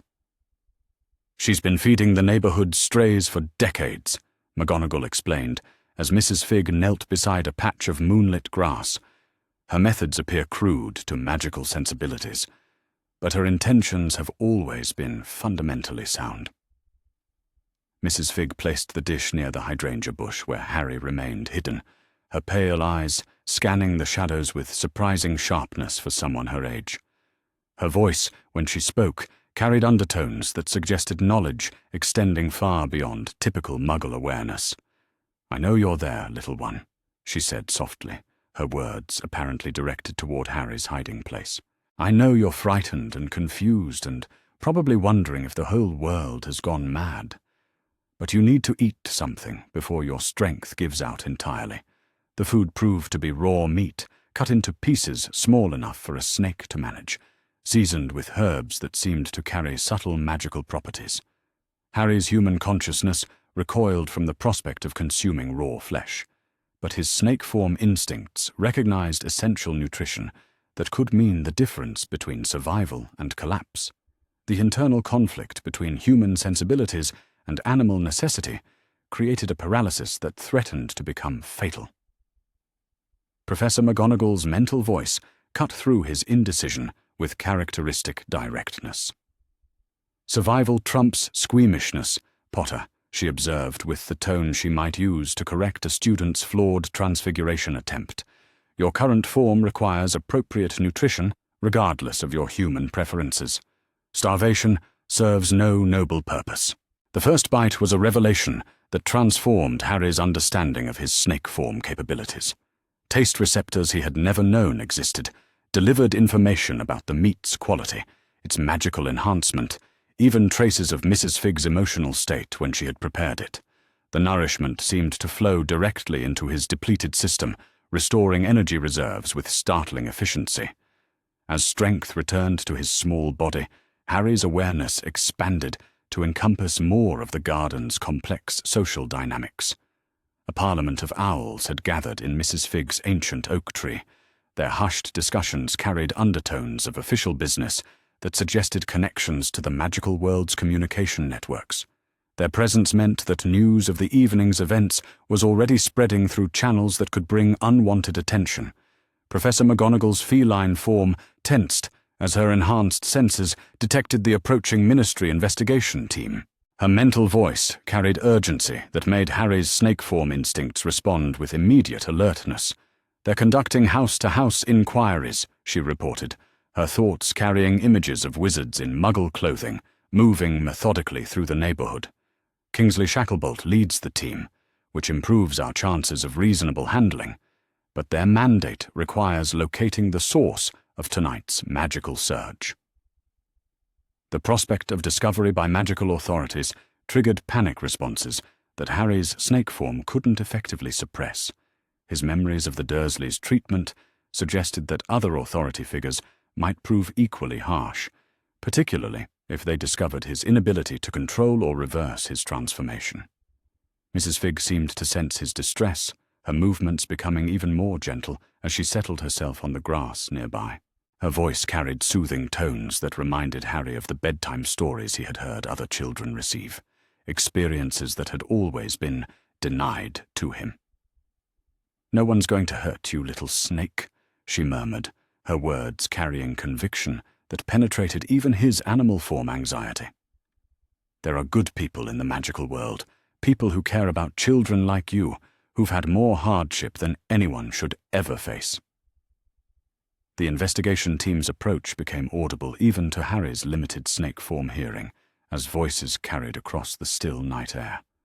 Professional discussions about magical residue detection and witness interview protocols mixed with occasional expressions of frustration at the lack of obvious explanations for the evening's events. Through the garden's communication network, Harry learned that the Dursleys were maintaining their story about his mysterious disappearance, claiming that he had simply vanished during the evening's disturbances. Their version of events included no mention of magical transformation or supernatural occurrences, presenting instead a picture of a troubled child who had somehow escaped during a family argument. The lies stung worse than Harry had expected, their casual dismissal of his existence reducing 7 years of life to a minor inconvenience that could be explained away with sufficient creativity. But perhaps more disturbing was the realization that his disappearance seemed to be causing them no genuine distress, merely irritation at the administrative complications his absence might create. Professor McGonagall's mental voice carried grim satisfaction as she observed the investigation team's methodology. Kingsley's thoroughness will eventually uncover discrepancies in their account, but the process may take hours that we cannot afford. Your condition requires more immediate intervention than standard ministry protocols typically provide. The implications of this observation sent new waves of anxiety through Harry's consciousness. If his transformation was indeed beyond reversal through normal means, he faced the prospect of permanent existence as a snake, cut off forever from human society, and dependent upon the charity of people like Mrs. Figg for basic survival. But Mrs. Figg's next words suggested possibilities that Harry's desperation had prevented him from considering. Her voice carried undertones of determination that reminded him of Professor McGonagall's most forceful classroom moments. "I think it's time we contacted someone with the authority to cut through official procedures," she announced, apparently addressing Professor McGonagall directly. "Young Harry's situation requires expertise that goes beyond standard ministry protocols, and delay could prove fatal to his chances of recovery." Professor McGonagall's feline form nodded with crisp agreement, her amber eyes reflecting moonlight as she prepared for action. Indeed. The headmaster must be informed immediately, regardless of his preferences regarding intervention timelines. This situation has moved far beyond the parameters of his original protection plans. The mention of the headmaster sent complex emotions cascading through Harry's consciousness. Dumbledore represented the magical world's ultimate authority, the figure responsible for placing him with the Dursleys in the first place. Whether his intervention would prove beneficial or merely create additional complications remained to be seen. As Professor McGonagall prepared to depart on her urgent mission, Mrs. Figg settled more comfortably on the grass beside Harry's hiding place.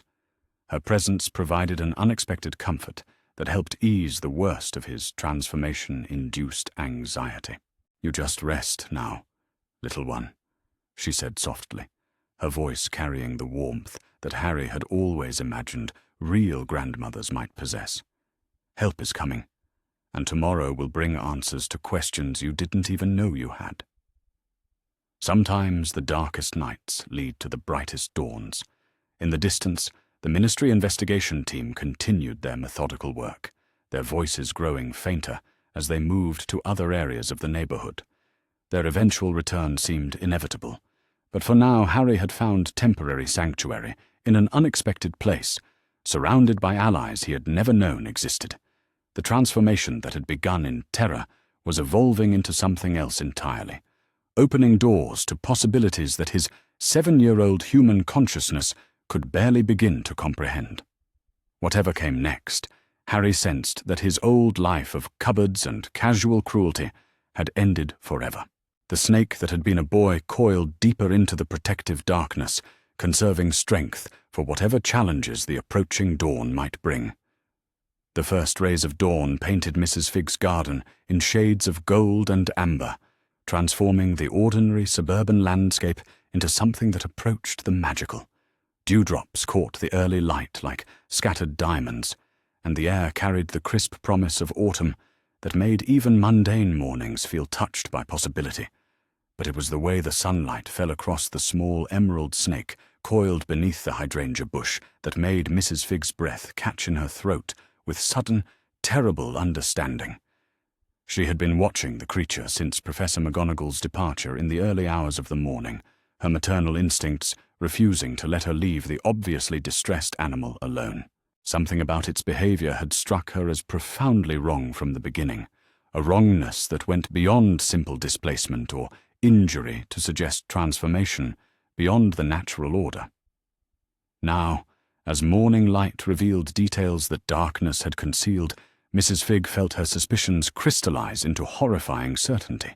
The snake's scales, which had appeared uniformly emerald in the garden's shadows, showed distinct variations when illuminated by direct sunlight. Along the creature's spine ran a pattern of lighter markings that formed an unmistakable shape, a jagged line that resembled nothing so much as a lightning bolt. Mrs. Fig's weathered hands flew to cover her mouth as understanding crashed over her like a physical blow. She had spent years watching over Harry Potter from a careful distance, observing the boy's treatments at the hands of his relatives with growing concern that had been constrained by orders from authorities she dared not disobey. That distinctive scar had been burned into her memory through countless worried observations. The snake that had been seeking shelter in her garden was Harry Potter. The implications sent her mind reeling through possibilities that ranged from the merely catastrophic to the absolutely unthinkable. If Harry had somehow been transformed into his current state, it meant that something had gone drastically wrong with the protection arrangements that Dumbledore had so carefully constructed. More immediately pressing, it suggested that the boy was trapped in a form that could prove fatal if medical intervention was not provided quickly. Her arthritic joints protested as she lowered herself to the grass beside the hydrangea bush, moving with the careful precision of someone who understood that sudden movements could startle already traumatized creatures into flight. Her voice, when she spoke, carried the gentle tones that had soothed countless injured animals over the decades. "Harry," she whispered, using his name for the first time since the transformation had occurred. "Oh, my dear boy, what have they done to you this time?" The snake's response was immediate and heartbreaking. The small head lifted with obvious effort, emerald eyes that were far too intelligent for any natural serpent, focusing on her face with desperate recognition. The creature's entire body trembled with weakness that spoke of energy reserves pushed beyond sustainable limits. Mrs. Fig felt tears gathering in her eyes as she fully comprehended the magnitude of Harry's predicament. The boy had somehow been transformed into a form that required specialized care and nutrition he had no way of obtaining. Without immediate intervention, his condition would continue to deteriorate until basic survival became impossible. Her decision crystallized with the clarity that came from decades of taking action when others hesitated.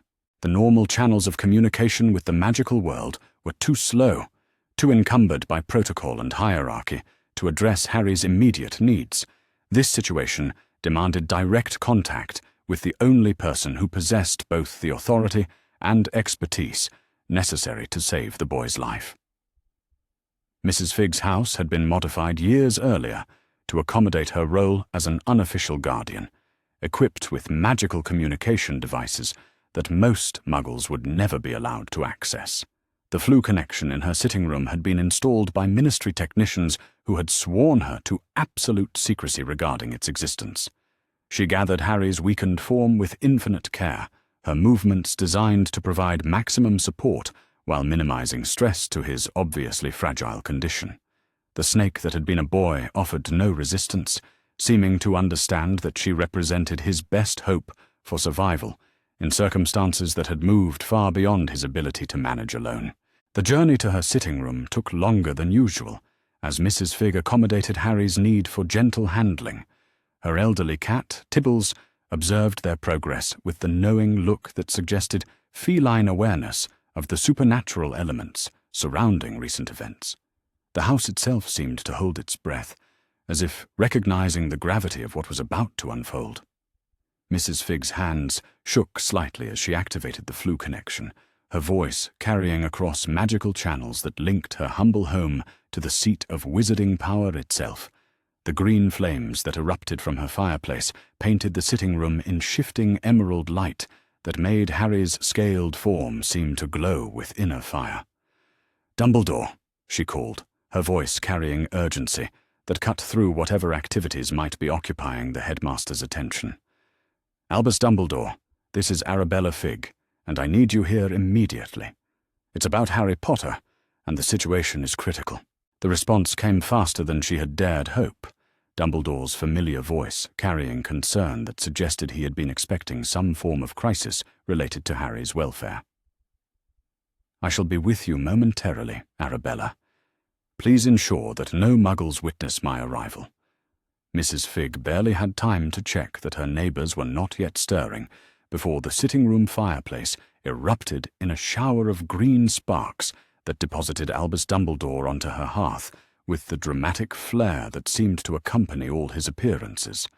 His long silver beard was slightly singed from travel, and his blue eyes immediately fixed upon the small snake that Mrs. Figg held with such careful protection. The headmaster's expression shifted through several degrees of confusion before settling into something approaching alarm as he recognized the lightning bolt pattern marking Harry's transformed spine. His usually serene demeanor cracked visibly as understanding dawned, revealing depths of concern that he rarely allowed others to witness. "Merlin's beard," Dumbledore breathed, his voice carrying shock that transformed his usual measured tones into something approaching ordinary human distress. "How long has he been in this condition?" "Since last evening," Mrs. Figg replied, her words tumbling over each other in their urgency to convey essential information. "There was some kind of incident at the Dursleys, screaming and shouting that drew police attention. When I found him, he was barely conscious and obviously in desperate condition." Dumbledore's long fingers moved with surprising delicacy as he examined Harry's snake form, his touch carrying traces of diagnostic magic that made the air shimmer with barely visible energy. What he discovered clearly disturbed him, his face cycling through expressions that suggested calculations being performed at tremendous speed.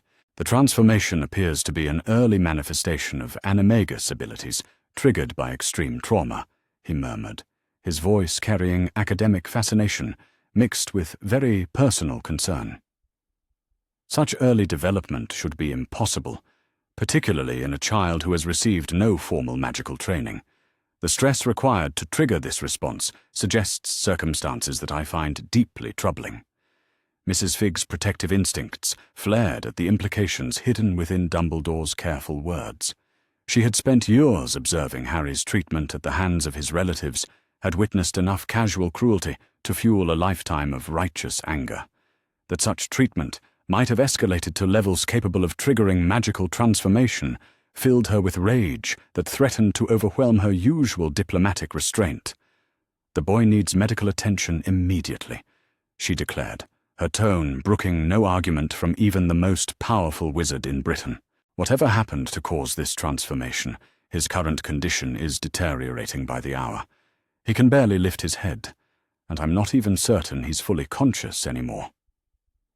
Dumbledore nodded with grim agreement, his blue eyes reflecting calculations that encompassed not only Harry's immediate medical needs, but the broader implications of his transformation for the carefully constructed protection arrangements that had governed the boy's life since infancy.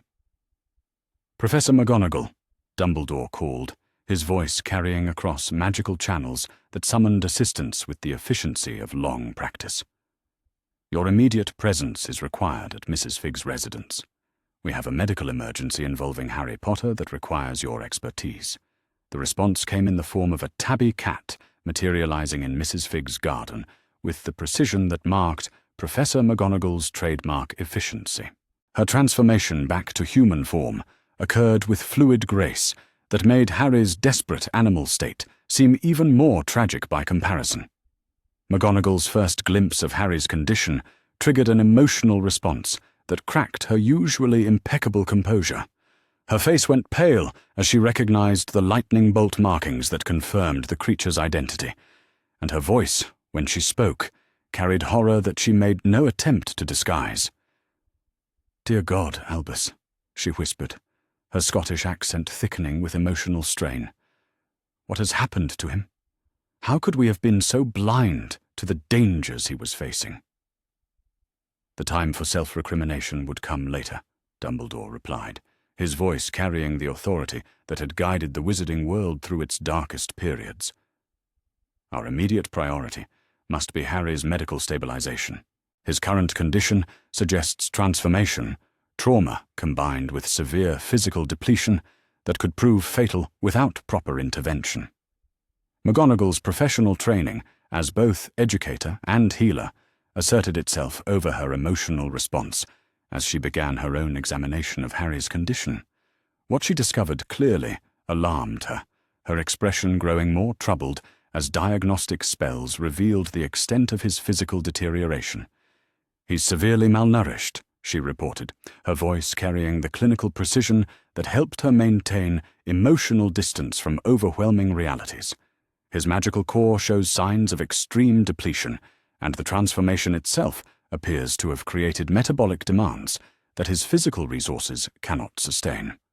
Without immediate intervention, I estimate we have hours, rather than days, before his condition becomes irreversible." The stark medical assessment galvanized both Dumbledore and Mrs. Fig into action with the efficiency that marked true emergency response. Mrs. Fig began gathering the supplies that Harry might need during transport, while Dumbledore established emergency communication channels with St. Mungo's Hospital for magical maladies and injuries. The hospital's response was immediate and professionally comprehensive, their emergency protocols activating with the smooth efficiency that marked Britain's premier magical medical facility. Within minutes, the flu network had been configured to provide direct transport to St. Mungo's emergency ward, bypassing normal intake procedures in favor of immediate crisis intervention. But first, Dumbledore needed to attempt something that might spare Harry the trauma of extended medical treatment in his current vulnerable state. His voice took on the particular cadences that marked the ancient languages of magic, words that seemed to resonate with power that made the air itself thicken with potential. "Harry Potter," Dumbledore called, switching to the sibilant tones of Parseltongue, with fluency that surprised both McGonagall and Mrs. Fig. "Can you hear me, young one? We are here to help you return to your proper form." The response was immediate, but heartbreakingly weak. Harry's snake form stirred with obvious effort, his head lifting slightly as he attempted to focus on Dumbledore's voice. When he responded, his Parseltongue carried exhaustion so profound that communication seemed to require tremendous effort. "Professor," Harry's snake voice whispered, the words barely audible even to Parseltongue speakers, "cannot change back. Tried many times. Something is wrong." Dumbledore's expression grew more troubled as he recognized the implications of Harry's response. A voluntary transformation that could not be reversed suggested complications that went beyond simple animagus manifestation into territory that required specialized expertise. His first attempt at reversal magic filled Mrs. Fig's sitting room with light that made the morning sunshine seem dim by comparison. Complex spell structures wove themselves around Harry's snake form, diagnostic and therapeutic magic working in concert to identify and address the barriers preventing his return to human form. But the spells encountered resistance that seemed to deepen rather than diminish under magical pressure.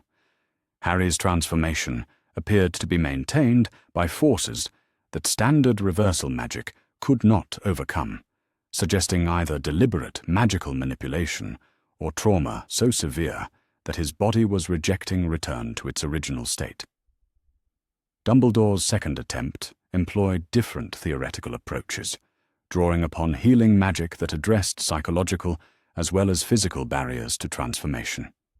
The spells painted Harry's snake form in shifting patterns of silver and gold light, their beauty failing to mask the growing desperation that marked unsuccessful intervention.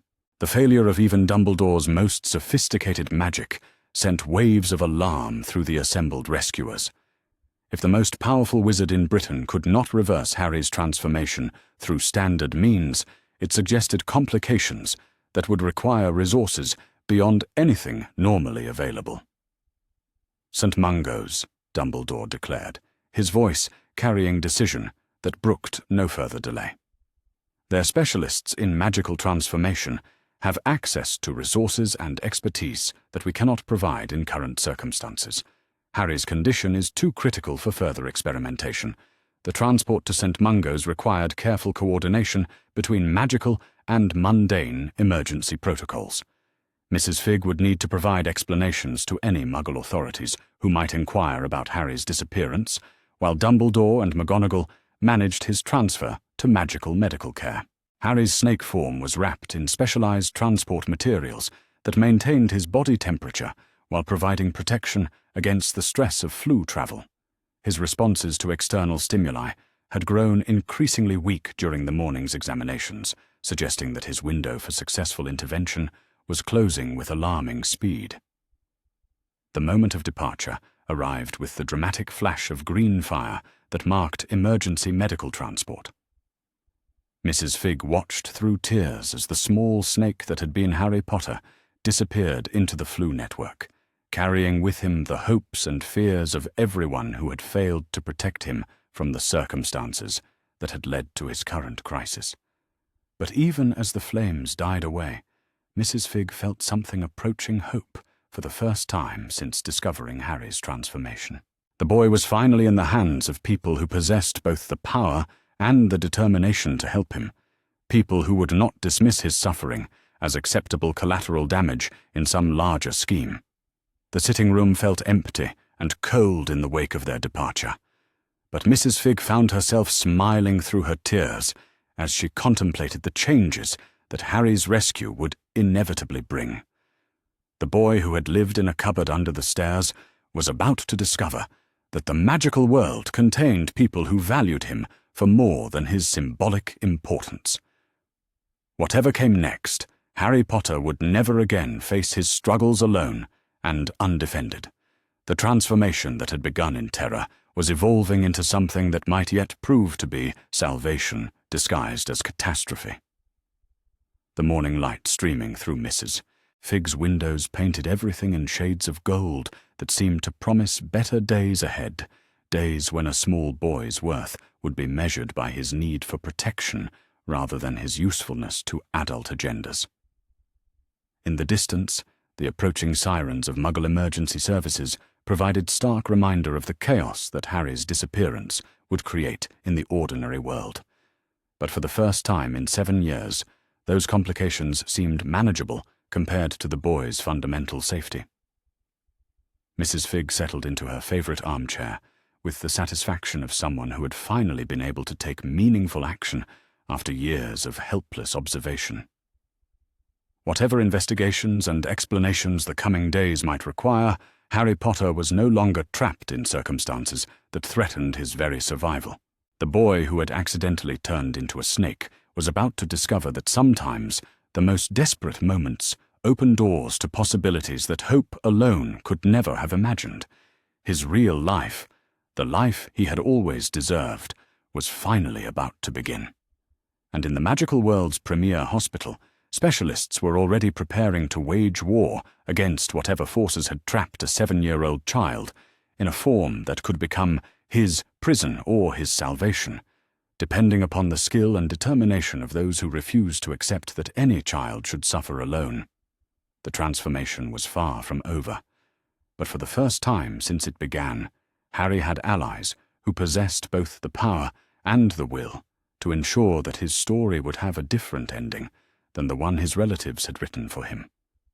The rescue had begun in earnest, and nothing would ever be the same again. The emergency ward at St. Mungo's Hospital for Magical Maladies and Injuries had seen its share of unusual cases during the decades of its operation, but the small emerald snake that arrived via emergency flu transport challenged even the most experienced healer's understanding of magical transformation complications. Healer Miranda Strout, the hospital's leading expert in magical creature injuries and transformation reversals, took one look at the weakened serpent cradled in Professor McGonagall's careful hands and immediately understood that they were dealing with something far beyond routine animagus difficulties. The snake's condition was deteriorating with alarming speed, its responses to external stimuli growing increasingly sluggish as whatever magical processes maintained the transformation began to consume energy reserves that a 7-year-old's body simply could not sustain. Without immediate intervention, the creature would slip into a catatonic state from which recovery might prove impossible. Emergency Room 3 was immediately cleared of all non-essential personnel as Healer Strout assembled the specialized team required for complex transformation reversals. The room's diagnostic equipment activated with soft chimes that filled the sterile air with overlapping harmonies, their magical sensors beginning the delicate process of mapping the spell structures that held Harry Potter trapped in serpent form. The initial readings painted a picture that sent waves of concern through the assembled medical professionals. The transformation appeared to be maintained by multiple interlocking magical effects, some deliberate, and others apparently arising from trauma so severe that Harry's magical core had essentially fractured under the strain. Healer Augustus Pye, the hospital's chief specialist in magical trauma, studied the diagnostic displays with growing alarm as layers of complexity revealed themselves. "This is unlike anything in our literature," he announced, his voice carrying the weight of 30 years' experience with magical injuries. The transformation seems to be serving as a protective mechanism, shielding the patient from psychological damage that his human form might not be able to process. The implications of this observation were staggering. If Harry's snake form represented his mind's attempt to escape unbearable reality, forced reversal could trigger psychological collapse that would prove far more dangerous than his current physical condition. Dumbledore's voice carried uncharacteristic uncertainty as he absorbed the medical team's preliminary findings. "Are you suggesting that Harry chose this transformation as a form of psychological refuge? That his continued animal state represents a defense against returning to circumstances that his mind found intolerable?" Healer Strout nodded grimly, while her hands continued the careful physical examination that would complement their magical diagnostics. The spell patterns suggest voluntary transformation triggered by extreme duress, followed by involuntary maintenance as the patient's magical core adapted to provide protection against perceived threats. Reversal will require not only dismantling the transformation magic, but also addressing whatever trauma caused the initial flight response. McGonagall's face had grown progressively paler as she listened to the medical team's analysis, her professional composure cracking under the weight of implications that painted Harry's situation in increasingly horrifying terms. If the boy's transformation represented an escape from unbearable circumstances rather than simple magical accident, it suggested failures of protection that extended far beyond administrative oversight. The reversal process itself would need to be conducted with extraordinary care, maintaining Harry's consciousness throughout the transition to ensure that his human mind could gradually accommodate the return to his original form. The alternative, forced transformation while he remained unconscious, carried unacceptable risks of psychological fragmentation that could leave him permanently damaged. Healer Strout's voice took on the authoritative tones that marked emergency medical protocols as she outlined the procedure's requirements. "We'll need complete isolation from external stresses, comprehensive pain management, and immediate psychological support. The patient must feel absolutely safe before we attempt reversal, or his magical core will likely resist our intervention with potentially fatal consequences." The preparation required nearly an hour as the medical team assembled resources normally reserved for the hospital's most complex cases. Specialized equipment was wheeled into position while communication channels were established with the hospital's psychiatric ward to ensure immediate consultation if Harry's mental state proved unstable during the transition. Throughout the preparations, Harry's snake form remained motionless except for the shallow breathing that indicated his continued survival. His responses to gentle stimuli had become increasingly weak, suggesting that his window for successful intervention was narrowing with each passing minute. When the reversal process finally began, it did so with careful precision that prioritized Harry's comfort over speed of resolution.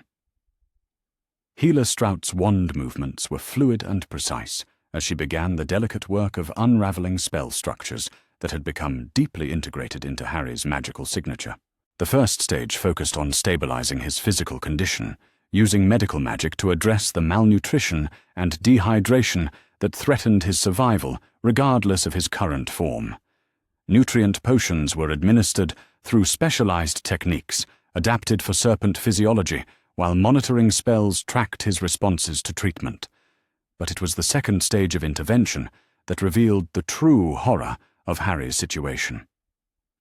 As Healer Strout began mapping the psychological barriers that maintained his transformation, diagnostic spells encountered evidence of systematic trauma that made the assembled medical professionals exchange glances of growing alarm. The magical resonance patterns suggested prolonged exposure to stress that had fundamentally altered Harry's magical development, creating defensive mechanisms that had eventually culminated in his desperate flight into animal form. More disturbing still, the trauma appeared to have been ongoing rather than acute, indicating circumstances that had deteriorated gradually over months or years. Healer Pye's voice carried professional concern mixed with personal outrage as he reported his findings to the assembled observers. The psychological damage patterns are consistent with long-term abuse rather than isolated incident trauma. We're looking at a child whose magical core has been shaped by chronic exposure to threatening circumstances. Dumbledore's face went through several transformations of expression as the implications of the medical findings penetrated his understanding of Harry's situation. The protection arrangements that he had so carefully constructed appeared to haven't merely failed, but actually contributed to circumstances that had driven the boy to desperate measures. The actual transformation reversal required 3 hours of painstaking work, as Healer Strout gradually dissolved the magical barriers that held Harry in serpent form. Each stage of the process was accompanied by careful monitoring of his vital signs and psychological state, ready to abort the procedure if he showed signs of distress that could trigger defensive responses. But perhaps most remarkable was Harry's behavior during the reversal process itself. Despite his weakened condition, he seemed to understand that the medical team was trying to help him, offering no resistance to procedures that must have been deeply disorienting as his body began the slow transition back to human form. The first visible sign of successful reversal came as Harry's scales began to fade, revealing patches of pale human skin that looked shockingly fragile compared to his serpentine protection. His body's proportions gradually shifted as bones lengthened and organs rearranged themselves according to human rather than reptilian architecture. But it was when Harry's transformation finally completed that the full extent of his physical condition became apparent to the assembled medical team. The boy who emerged from serpent form was so severely underweight that his ribs were clearly visible through skin that bore the faded marks of countless healed injuries. Healer Strout's sharp intake of breath was audible throughout the room as she began her examination of Harry's human form. Her professional training allowed her to maintain clinical detachment while cataloguing evidence of systematic abuse that painted a picture of deliberate cruelty extending over years. Multiple healed fractures, she reported, her voice carrying the precision that helped her process overwhelming evidence without emotional breakdown. Malnutrition consistent with prolonged food deprivation. Scar patterns suggesting repeated physical punishment. This child has been subjected to treatment that would be considered torture under any reasonable definition. McGonagall's carefully maintained composure finally cracked entirely as she witnessed the physical evidence of Harry's suffering. Her sobs echoed through the medical chamber as she confronted the reality of what the boy had endured while supposedly under their protection. "How could we have been so blind?" she whispered through her tears, her words carrying the weight of professional failure that cut deeper than any personal disappointment. How could we have left him in circumstances that reduced him to this condition? Harry himself remained unconscious throughout the initial examination, his body's resources entirely focused on adapting to his restored human form. But even in sleep, his face carried tension that spoke of nightmares that had become so routine that relaxation remained impossible even under medical sedation. The evidence gathered during Healer Strout's examination was comprehensive enough to paint a detailed picture of Harry's treatment at the hands of his relatives. Each scar told a story of deliberate cruelty. Each sign of malnutrition represented calculated deprivation designed to break his spirit as well as his body. When Aura Amelia Bones arrived to conduct the official investigation required by the discovery of child abuse, her experienced eyes needed only minutes to process the medical evidence before reaching conclusions that would fundamentally alter Harry's legal status. "This represents systematic torture of a minor child," she declared, her voice carrying the authority that had made her legendary throughout the Aura department. "The evidence is overwhelming and undeniable. I'm immediately suspending the guardianship arrangements that placed this child in such circumstances." The legal implications cascaded through the assembled group as they realized that Harry's rescue represented only the beginning of changes that would ripple through the highest levels of magical government. Questions would be asked about how such abuse could have continued undetected, and answers would be demanded from those responsible for the boy's protection. Dumbledore found himself facing scrutiny that he had not encountered since the dark days of Voldemort's first rise to power. His decision to place Harry with the Dursleys had been made with the best of intentions, but those intentions provided little comfort when confronted with the physical evidence of their catastrophic results. "I believed that blood protection would ensure his safety," Dumbledore said quietly, his voice carrying the weight of failure that would haunt him for years to come. "I was wrong, and my error in judgment has cost an innocent child years of suffering that should never have been permitted to occur." Amelia Bones's response carried no sympathy for good intentions that had produced such devastating results. "Your beliefs, however well-intentioned, placed a child in mortal danger and violated every principle of protection that our society claims to uphold. There will be a full investigation into how this situation was allowed to develop and continue without intervention." The arrival of Harry's consciousness marked a turning point that transformed abstract discussions of policy and procedure into immediate confrontation with the human cost of institutional failure. When his green eyes finally opened, they carried wariness that had been earned through years of discovering that apparent safety could transform into danger without warning. Healer Strout's voice carried the gentle tones reserved for severely traumatized patients as she attempted to reassure Harry that his current circumstances represented genuine safety, rather than another trap designed to lull him into vulnerability. "You're in St. Mungo's Hospital, Harry," she said softly, her words carefully chosen to provide essential information, without overwhelming someone whose trust in adults had been systematically destroyed. "You're safe now, and no one here will hurt you. Can you tell me how you're feeling?" Harry's response came in a whisper, so quiet that the assembled adults had to strain to hear him, his voice carrying exhaustion that went far beyond simple physical fatigue. "Are they gone?" he asked, his eyes darting around the room as if expecting the Dursleys to emerge from hiding places. "Are they really gone?" The simple question carried such profound relief, mixed with disbelief, that several of the medical professionals found themselves struggling to maintain their composure. The idea that a 7-year-old child would view his removal from family as cause for celebration painted a picture of domestic circumstances that defied civilized comprehension.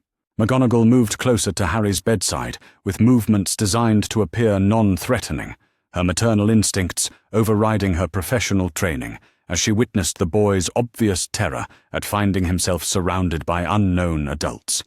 "They cannot hurt you anymore, Harry," she said, with conviction that carried the weight of magical oaths. You will never have to return to that house or those people.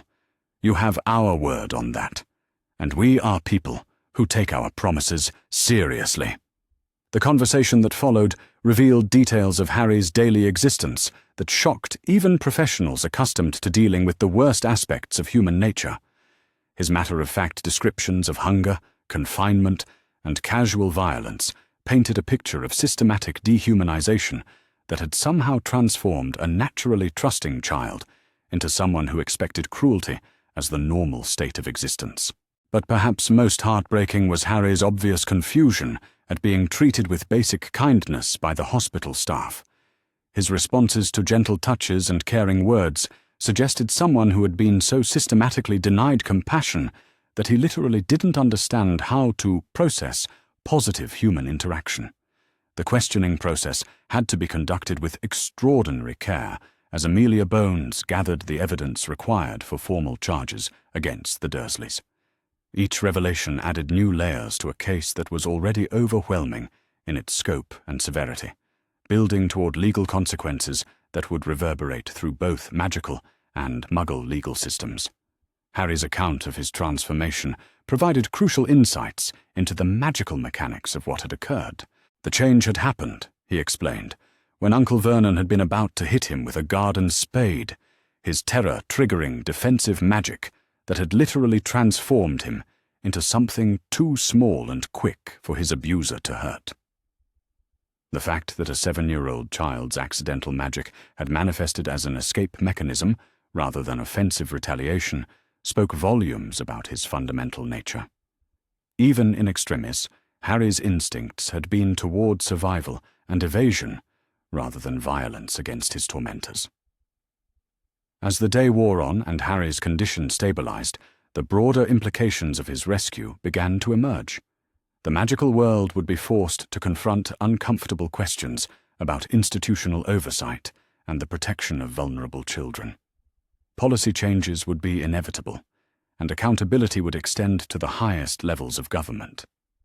But for Harry himself, the most important change was simpler and more immediate. For the first time in his memory, he was surrounded by people who viewed his welfare as their primary concern. People who measured their success by his comfort rather than his compliance with arbitrary demands. The hospital room that had initially seemed sterile and frightening gradually transformed into something approaching sanctuary as Harry began to understand that the medical staff's kindness was genuine rather than manipulative. Their patience with his questions and fears marked his first experiences with adults who viewed caring for him as privilege rather than burden. When evening arrived and visiting hours concluded, Harry faced his first night in years without the fear that had become so routine that he had forgotten what sleep without nightmares might feel like. The hospital's protective wards created an environment where true rest became possible for the first time since his earliest childhood. But even as sleep claimed him, Harry's dreams carried echoes of transformation that suggested his serpent experience had changed him in ways that extended beyond simple trauma recovery. The snake that had been his salvation was becoming integrated into his identity, creating possibilities for future development that nobody could yet imagine. The rescue was complete, but Harry Potter's real journey was just beginning. The boy who had accidentally turned into a snake had discovered that sometimes the most desperate escapes lead to destinations that hope alone could never have envisioned. Tomorrow would bring new challenges as the magical world grappled with the consequences of its failures. But tonight, Harry slept peacefully for the first time in his memory, protected by people who understood that his safety was more important than any political consideration. The transformation that had begun in terror was evolving into something that might yet prove to be salvation, disguised as catastrophe, opening doors to a future where a small boy's worth would finally be measured by his need for protection rather than his usefulness to adult agendas. Rosewood House stood nestled in a grove of ancient oak trees that filtered the morning sunlight into patterns of gold and emerald, their leaves whispering secrets that seemed to promise healing for those who had forgotten what safety felt like. The building itself was a marvel of magical architecture, its warm stone walls curved and flowing in ways that suggested organic growth rather than human construction. Harry Potter sat in the passenger seat of the ministry vehicle that had transported him from St. Mungo's, his thin fingers pressed against the window as he stared at what would become his home for the foreseeable future. The concept of home had taken on entirely new meaning during the 3 days he had spent in the hospital's protective care, evolving from a place of endurance into something that might actually provide comfort. The facility's entrance was marked not by institutional signage, but by a garden gate that seemed to invite rather than exclude, its wrought-iron curves incorporating motifs of growing vines and soaring birds. Beyond the gate, a path of honey-colored stones led through carefully tended gardens where magical and mundane plants grew in harmony that spoke of expert care and unlimited patience. Augusta Clearwater, the facility's chief mind healer, emerged from the main building with the purposeful stride of someone who had spent decades learning to project calm authority in circumstances that tested everyone's emotional reserves. Her silver hair was arranged in a practical bun that had escaped the rigid constraints favored by many of her professional colleagues, and her eyes held warmth that immediately distinguished her from the institutional figures who had dominated Harry's limited experience with authority. "Welcome to Rosewood House, Harry," she said, as he climbed carefully from the ministry vehicle, her voice carrying genuine pleasure at his arrival, rather than the dutiful politeness he had learned to expect from adults. "We've been preparing for your arrival, and I think you'll find that this place is quite different from anywhere you've lived before." The understatement was so profound that Harry almost smiled despite the anxiety that had been building throughout the journey from London. Everything about Rosewood House seemed designed to contradict his accumulated understanding of how institutions treated children who had nowhere else to go. The entrance hall was flooded with natural light from windows that had been enlarged far beyond their original architectural specifications, creating an atmosphere that felt more like a private home than any sort of official facility. Comfortable chairs were arranged in conversational groupings rather than rigid institutional rows, and the walls displayed artwork that had clearly been created by children who had found joy in their creative expression. But perhaps most remarkable was the absence of the institutional smells that Harry had learned to associate with places where unwanted children were warehoused. Instead of disinfectant and despair, Rosewood House carried scents of baking bread, fresh flowers, and something that might have been happiness itself. Augusta's tour of the facility revealed spaces that had been designed with extraordinary attention to the psychological needs of children who had experienced trauma severe enough to require specialized intervention. The common areas were arranged to provide both social interaction and private retreat, acknowledging that healing required both connection and solitude in carefully balanced proportions. The dining room was perhaps the most revolutionary space Harry encountered during his initial exploration. Rather than the institutional cafeteria he had expected, the room featured small tables that could accommodate family-sized groups, each setting arranged with care that suggested meals were viewed as opportunities for community building, rather than simple nutrition distribution. "We believe that food should be one of life's pleasures, rather than a source of anxiety," Augusta explained, as she noted Harry's obvious confusion at the dining room's welcoming atmosphere. "Many of our residents arrive with complicated relationships with eating, and we've found that positive meal experiences contribute significantly to overall recovery. The concept of viewing food as pleasure, rather than scarce resource to be hoarded or feared, was so foreign to Harry's experience that he struggled to process its implications. His relationship with eating had been shaped by years of uncertainty and deliberate deprivation, creating psychological associations that would require time and patience to overcome. His assigned room was located on the building's second floor, accessible by a staircase whose banister had been carved with whimsical creatures that seemed to shift and play when viewed from different angles. The room itself was larger than the cupboard that had served as his bedroom for 7 years, with windows that provided views of the gardens and natural light that made everything feel alive with possibility. But perhaps most shocking was the discovery that the space was entirely his own, not shared with other residents or subject to invasion by authority figures who might confiscate his few possessions on arbitrary whims. The concept of privacy, of personal space that would be respected and protected, was so novel that Harry found himself struggling to believe it could be real. The bed was large enough to accommodate restless sleepers, and soft enough to suggest comfort rather than mere functionality. Fresh linens in soothing colours had been arranged with care that spoke of someone who understood that traumatized children needed visual as well as physical comfort to achieve genuine rest. A desk by the window provided space for writing and study, its surface equipped with supplies that suggested educational activities would be viewed as opportunities for growth rather than punitive obligations. Shelves along one wall waited to be filled with books and personal items, their emptiness representing potential rather than deprivation.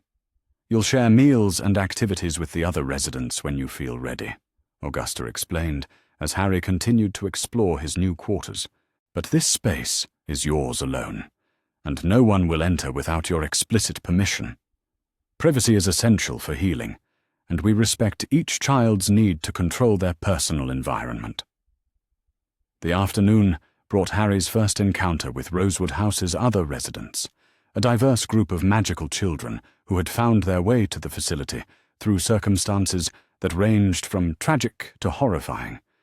Their stories, shared gradually through careful conversations that respected everyone's emotional boundaries, revealed the breadth of challenges that existed within the magical world's supposedly protective society. Luna Lovegood had arrived 6 months earlier, after her father's increasingly erratic behavior had culminated in a magical accident that had nearly cost her life. Her dreamy demeanor concealed sharp intelligence and intuitive understanding of others' emotional states that made her a natural counselor for newer arrivals who struggled with feelings of isolation and confusion. Neville Longbottom's presence at Rosewood House stemmed from family circumstances that were complicated by his parents' condition and his grandmother's well-intentioned but ultimately harmful expectations.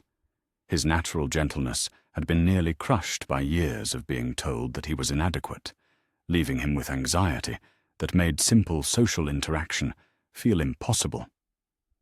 Susan Bones had been placed at the facility following her parents' deaths in circumstances that suggested dark wizard involvement, her grief complicated by survivors' guilt that had manifested in magical outbursts that endangered everyone around her. Her recovery was proceeding slowly, hampered by nightmares that recreated her trauma with vivid accuracy. The diversity of experiences represented by Rosewood House's residents provided Harry with his first understanding that suffering was not unique to his circumstances. Other children had endured losses and betrayals that were different from but equally devastating as his own experiences, creating a community bound together by shared understanding of how adults could fail those dependent upon them for protection. The facility's approach to meal times revealed revolutionary thinking about the relationship between nutrition and emotional recovery. Rather than institutional feeding designed for efficiency, Rosewood House treated each meal as an opportunity for community building and positive sensory experience. Harry's first dinner at the facility began with gentle encouragement rather than demands or expectations. The staff understood that children who had experienced food insecurity often struggled with eating in social situations, their anxiety overwhelming their ability to consume necessary nutrition even when safety was assured. The food itself was a revelation that challenged every assumption Harry had developed about institutional care. Fresh ingredients had been prepared with obvious skill and attention to both flavor and presentation, creating dishes that appealed to multiple senses rather than simply providing caloric requirements.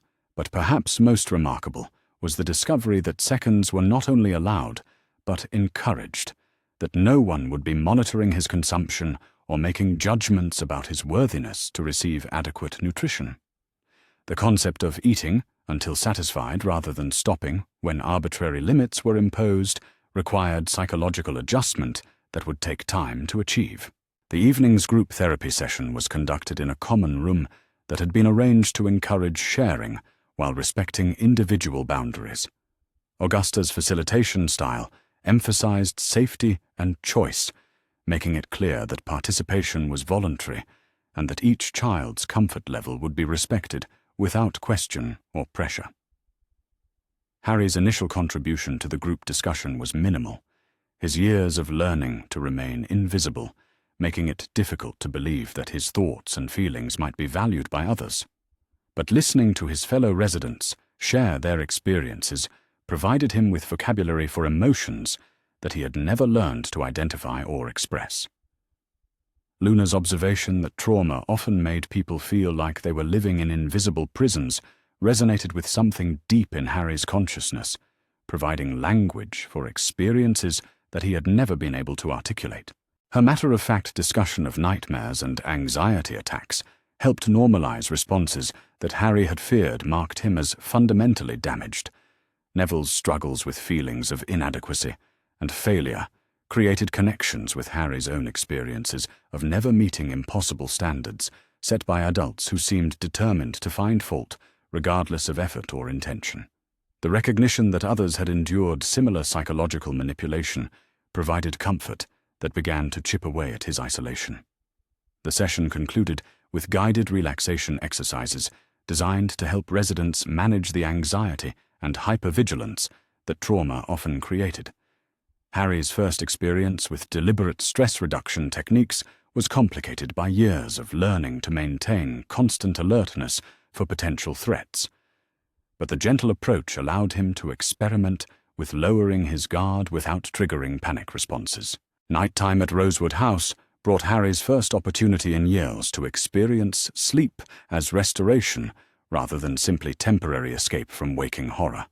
The facility's protective wards created an environment where genuine rest became possible, free from the hypervigilance that had characterized his nights at Privet Drive. His room's darkness was not the oppressive blackness of the cupboard, but a gentle absence of light that suggested peace rather than imprisonment. The sounds that filtered through his windows were natural rather than threatening, nightbirds and rustling leaves replacing the ominous creaks and angry voices that had provided the soundtrack to his previous attempts at sleep. The bed's softness was initially disorienting for someone accustomed to sleeping on a thin mattress that provided minimal protection from hard surfaces, but gradual adjustment allowed him to appreciate comfort that he had never known was possible. Clean sheets and adequate blankets transformed sleep from endurance test into genuine luxury. But perhaps most revolutionary was the discovery that nightmares, while not eliminated, lost much of their power to terrorize when he woke to surroundings that provided genuine safety rather than simply different versions of threat. The contrast between dream horror and waking security began to create psychological space where healing could take root. Morning brought Harry's first experience with institutional breakfast that was designed for nourishment and pleasure, rather than minimal compliance with nutritional requirements. The dining room's atmosphere during the morning meal was cheerful rather than regimented, with conversations that ranged from serious discussions of recovery progress to lighter exchanges about interests and preferences. The Daily Prophet's arrival during breakfast created a stir that gradually penetrated Harry's growing sense of security as he realized that his rescue had become front-page news throughout the magical world. The newspaper's coverage was extensive and detailed, providing information about his circumstances that he had not realized were being investigated with such thoroughness. The headlines were stark in their condemnation of the systems that had failed to protect him, their language carrying outrage that seemed to extend throughout magical society. Boy Who Lived Found Living in Conditions. Unfit for Animals blazed across the front page in letters that seemed to pulse with editorial fury. The article's details, read aloud by Luna with careful attention to Harry's emotional responses, painted a picture of institutional failure that extended far beyond individual negligence into systemic problems that demanded comprehensive reform. The journalist's investigation had uncovered evidence of oversight failures that implicated multiple levels of magical government. Public reaction, as reported in the Prophet's pages, was overwhelmingly supportive of Harry, while demanding accountability from those responsible for his placement and monitoring. Owls had flooded the ministry with letters expressing outrage at the treatment he had received and demanding justice for years of preventable suffering. Augusta's explanation of the media coverage emphasized that public attention, while potentially overwhelming, represented a positive development that would likely result in improved protections for other vulnerable magical children. The spotlight on Harry's case was creating pressure for reforms that could prevent similar failures in the future. But perhaps most significant was the coverage of Dumbledore's response to revelations about Harry's treatment. The headmaster's statement, while accepting responsibility for his placement decision, seemed to minimize the severity of Harry's suffering in ways that had triggered additional criticism from child protection advocates throughout magical society. The afternoon brought Harry's first individual therapy session with Augusta, conducted in her private office that had been arranged to promote comfort and openness rather than clinical detachment. Her approach was gentle but direct, acknowledging the severity of his experiences while emphasizing his resilience and potential for recovery. The session focused primarily on helping Harry develop vocabulary for emotions and experiences that he had never learned to identify or express. Years of being told that his feelings were irrelevant had created psychological barriers that would require patience and skill to overcome. Augusta's questions were carefully crafted to encourage exploration without triggering defensive responses, her professional expertise evident in her ability to guide conversations toward productive territory while respecting Harry's need to control the pace of disclosure. Her validation of his experiences provided healing that extended beyond simple emotional support. The discovery that his transformation into snake form represented a remarkable display of accidental magic rather than evidence of freakishness was particularly significant for Harry's developing self-concept. Augusta's explanation of animagus abilities and their rarity helped him understand that his experience marked him as gifted rather than damaged. Her professional assessment suggested that his recovery prospects were excellent, particularly given the support network that Rosewood House could provide and the genuine safety that his removal from the Dursleys had created. The prediction that he could achieve not merely survival, but genuine happiness seemed too remarkable to believe. But her confidence was beginning to plant seeds of hope. Evening activities at Rosewood House were designed to provide positive social experiences for children who had often been denied opportunities for normal peer interaction. Harry's participation was tentative initially, his experience with childhood games limited to observations of activities from which he had been deliberately excluded.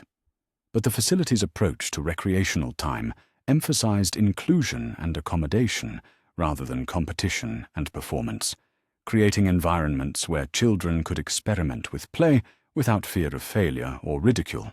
Staff members facilitated activities with skill that made participation feel natural rather than forced. Luna's invitation to join a group exploring the facility's extensive gardens provided Harry with his first voluntary social interaction since his rescue. Her gentle commentary on the magical properties of various plants was educational without being overwhelming, creating shared experience that felt meaningful rather than obligatory. The gardens themselves were extraordinary in their combination of beauty and therapeutic purpose, each section designed to provide different types of sensory experience that could support various aspects of emotional healing. Aromatic herbs promoted relaxation, while flowering plants provided visual beauty that could lift spirits damaged by prolonged exposure to ugliness. The evening's conclusion brought Harry's second night of genuine rest, his body and mind beginning to adjust to the revolutionary concept that sleep could provide restoration rather than simply temporary escape from conscious suffering. The facility's protective atmosphere was becoming familiar rather than too good to be true, allowing deeper relaxation than he had thought possible. His dreams, while still occasionally troubled by memories of past trauma, were increasingly populated by images of possibility rather than replications of horror. The contrast between sleeping fear and waking safety was beginning to create psychological space where healing could establish deeper roots. The knowledge that tomorrow would bring additional opportunities for growth rather than fresh varieties of suffering was perhaps the most revolutionary change in Harry's understanding of how time could function. The future, previously a source of anxiety and dread, was beginning to seem like something that might contain positive possibilities. Rosewood House was proving to be more than temporary refuge from immediate danger, evolving into the first environment Harry had ever experienced, where his welfare was the primary concern of every adult charged with his care. The transformation that had begun with his desperate escape into snake form was continuing in ways that promised healing rather than mere survival. The boy who had lived in a cupboard was discovering that the world contained people who believed he deserved not merely basic survival, but genuine happiness, care that was offered freely rather than earned through impossible compliance with arbitrary demands. The sanctuary was real, and for the first time in his memory, Harry Potter was beginning to understand what it might feel like to be truly safe. The morning air in Rosewood House's library carried the comfortable sense of aged parchment and leather bindings, creating an atmosphere that suggested knowledge gathered for pleasure rather than accumulated for institutional requirements. Harry Potter sat cross-legged on a cushioned window seat, sunlight streaming across the open book in his lap as he encountered magic in its written form for the first time in his life. Professor Alara Moonwhisper, Rosewood House's resident magical educator, watched from a nearby armchair as Harry's eyes widened with each page he absorbed. Her approach to magical education was revolutionary in its gentleness, designed for children who had been traumatized by authority figures and needed to rediscover learning as exploration rather than obligation. The book itself was a marvel of educational publishing designed specifically for young witches and wizards who were encountering their heritage for the first time. Interactive illustrations demonstrated basic magical principles with charm and humor, while the text explained complex concepts in language that respected children's intelligence without overwhelming their inexperience. But perhaps most remarkable was Harry's response to discovering that magic was real, structured, and accessible rather than the chaotic force of freakishness that the Dursleys had taught him to fear. Each revelation about spells and potions and magical creatures was accompanied by visible relief as he realized that his accidental magic represented natural ability rather than shameful abnormality. Your transformation experience was actually quite remarkable from a magical theory perspective, Professor Moonwhisper explained as Harry reached a chapter discussing animagus abilities. Most wizards require years of study and practice to achieve voluntary transformation, yet you managed it instinctively under extreme stress. That suggests natural talent that is genuinely extraordinary. The concept of possessing extraordinary talent was so foreign to Harry's self-understanding that he struggled to process its implications. Years of being told that he was a burden and a disappointment had created psychological barriers that would require time and evidence to overcome. But the seeds of different self-perception were beginning to take root.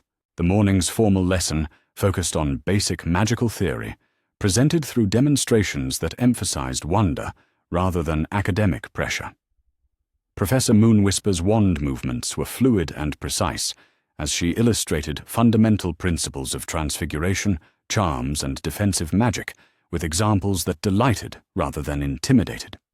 Harry's first successful intentional magic was a simple levitation charm that lifted a feather from the library table to dance in lazy circles around his head. The sensation of directed magical energy flowing through his wand was unlike anything he had ever experienced, creating connections between intention and reality that felt both natural and miraculous. But it was when Professor Moonwhisper began discussing his parents' magical abilities that Harry's attention became completely focused, his hunger for information about James and Lily Potter overriding even his fascination with his own developing capabilities. Your father was exceptional at transfiguration and defense against the dark arts, she explained, her voice carrying warmth that suggested personal knowledge rather than academic recitation. James Potter was known throughout Hogwarts for his quick thinking and innovative spell combinations. He could have pursued any career in the magical world, but chose to fight against Voldemort because he believed that protecting others was more important than personal advancement. The description of James Potter as someone who chose danger to protect others painted a picture that contrasted sharply with Uncle Vernon's characterization of Harry's father as a worthless freak who had died because of his own inadequacy. Learning that James had been respected and admired by his peers provided Harry with the first positive information about his family heritage he had ever received. "Your mother was perhaps even more remarkable in her own way," Professor Moonwhisper continued, her expression suggesting deep respect for Lily Potter's memory. "She was brilliant at potions and charms, but what made her truly special was her capacity for love and protection. The magic that saved your life when Voldemort tried to kill you was powered by her willing sacrifice to protect you." The explanation of his mother's love as a form of powerful protective magic transformed Harry's understanding of the events that had shaped his life. Rather than surviving through luck or accident, he had been saved by magic so profound that it had defeated the most feared wizard in generations. The afternoon brought Harry's introduction to more specialized aspects of magical education as Professor Moonwhisper guided him through exploration of his unusual abilities.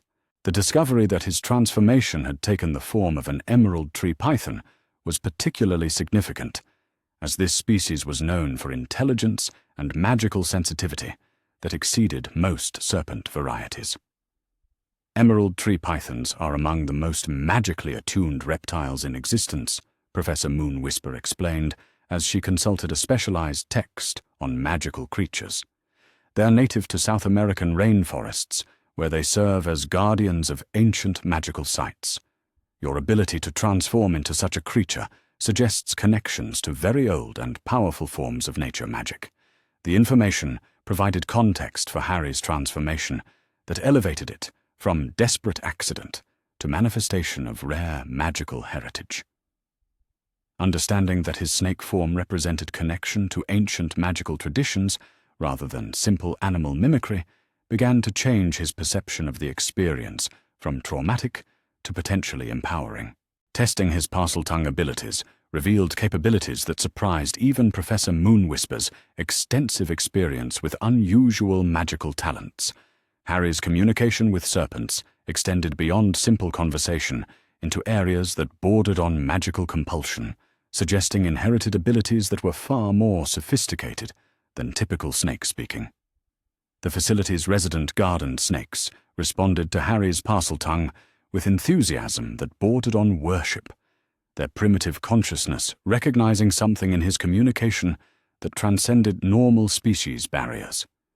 When he spoke to them, they seemed to understand not just his words, but his intentions and emotions with startling clarity. Augusta Clearwater joined the afternoon's exploration of Harry's abilities, her professional curiosity about the psychological aspects of his transformation, creating opportunities for deeper understanding of what had occurred during his desperate escape from Uncle Vernon's violence. The stress-triggered manifestation suggests that your magical core was already preparing for animagus development, she observed as she reviewed notes from Harry's various assessments. The trauma simply accelerated a process that would likely have occurred naturally within the next few years. Your magic essentially protected you by providing an escape route that your conscious mind couldn't have conceived. The psychological implications were profound and healing for Harry's developing self-concept. Understanding that his transformation represented his magic's attempt to protect rather than punish him began to shift his relationship with his own abilities from fear to gratitude. The discovery that Rosewood House housed other young animagi provided Harry with his first experience of belonging to a community defined by shared abilities rather than shared trauma.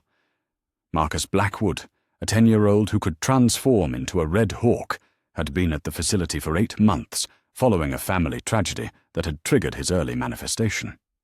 My transformation happened when our house caught fire, Marcus explained during their first conversation about animagus abilities. I couldn't save my parents, but turning into a hawk let me escape through a window that was too small for human form. Sometimes, I think my magic knew I needed wings to survive what was coming.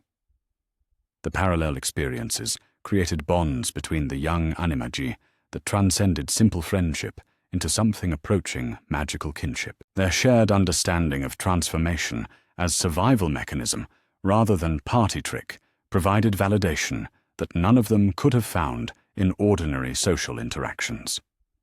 Luna Lovegood's involvement in their informal support group added dimensions that surprised everyone with their insight and practical value.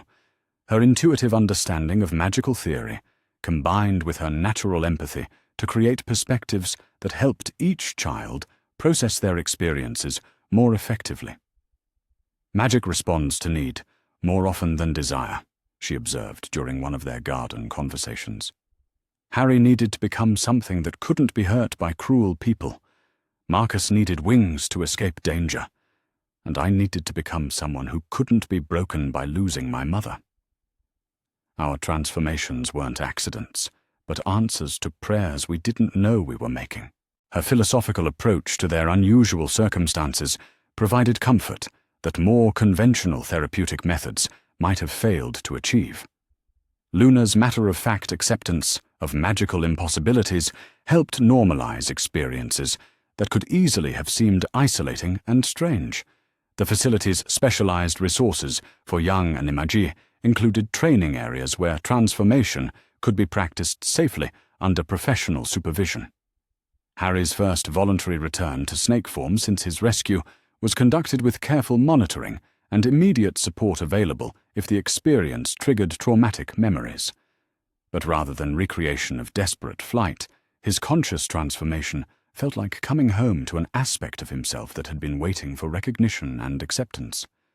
The sensory experiences of snake form, previously overwhelming and disorienting, now felt like natural extensions of his human awareness rather than alien impositions. His snake form exploration of Rosewood House's gardens revealed details and connections that human perception had missed entirely. The magical plants responded to his serpent presence with recognition that suggested ancient relationships between snake magic and botanical power that most wizards never discovered. Professor Moonwhisper's documentation of his transformation abilities was contributing to magical research that could benefit other young animagi for generations to come. Harry's early manifestation and conscious control provided data that challenged existing theories about the development timeline for these rare abilities. The evening brought group therapy sessions that had evolved to accommodate the unique needs of Rosewood House's animagus residents. Augusta's facilitation created environments where transformation experiences could be processed without shame or fear, normalizing abilities that the broader magical world often viewed as exotic curiosities. Harry's increasing comfort with sharing his experiences provided healing opportunities not just for himself, but for other residents who struggled with feelings of freakishness and isolation. His matter-of-fact discussions of life-threatening abuse helped create perspective that allowed others to process their own trauma with greater self-compassion. But perhaps most significant was his growing ability to envision a future that extended beyond mere survival into possibilities for happiness and achievement. The discovery that his magical abilities marked him as gifted rather than damaged was beginning to transform his relationship with his own potential. Nighttime at Rosewood House had evolved into Harry's favorite period of each day, when the facility's protective atmosphere created perfect conditions for experimentation with his transformation abilities. His voluntary shifts between human and snake form were becoming smoother and more controlled, suggesting mastery that typically required years of formal training. The physical sensations of transformation were no longer painful or disorienting, but had become sources of wonder that connected him to magical heritage extending back generations. Each shift revealed new aspects of his abilities and new possibilities for their development and application. His snake form exploration of the facility's night environment revealed magical activity that remained invisible to human perception. The protective wards that surrounded Rosewood House created patterns of energy that his serpent senses could detect with startling clarity, providing education in advanced magical theory through direct sensory experience. Sleep in human form had become genuinely restorative rather than simply escape from consciousness. But Harry discovered that rest in snake form provided different types of recovery that seemed to strengthen his magical core in ways that normal sleep couldn't achieve. The integration of both forms into his daily routine was creating balance that supported healing on multiple levels. Morning brought renewed opportunities for magical education that built upon previous days' discoveries while introducing concepts that stretched Harry's understanding in productive directions. Professor Moonwhisper's curriculum was carefully structured to provide challenge without overwhelm, creating learning experiences that fostered confidence rather than anxiety. The introduction of basic defensive magic was particularly relevant for children whose trauma histories made personal safety a constant concern. Learning that he could protect himself and others through magical means provided psychological security that began to replace the hypervigilance that had characterized his response to potential threats.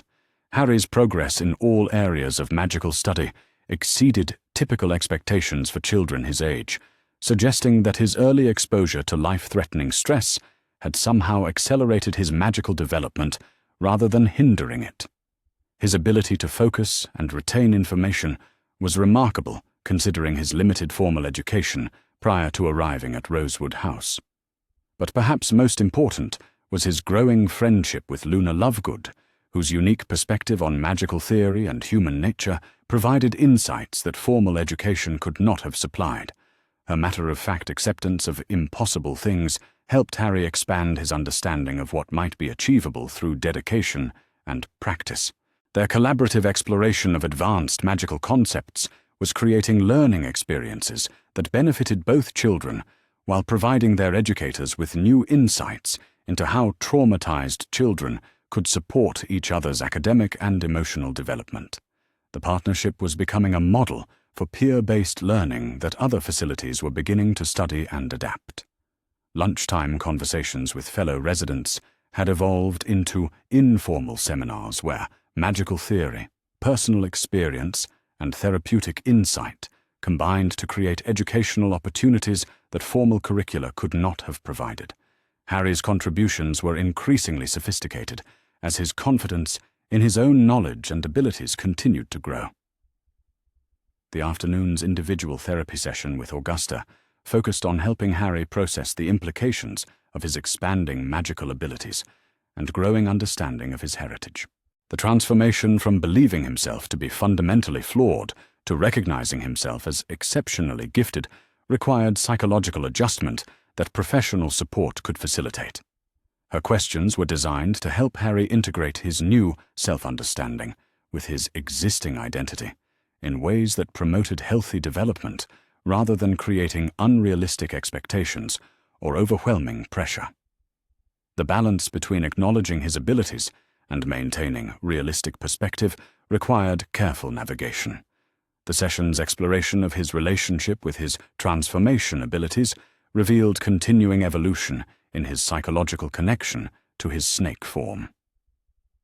What had begun as desperate escape was becoming an integrated aspect of his identity that provided both practical capabilities and emotional comfort.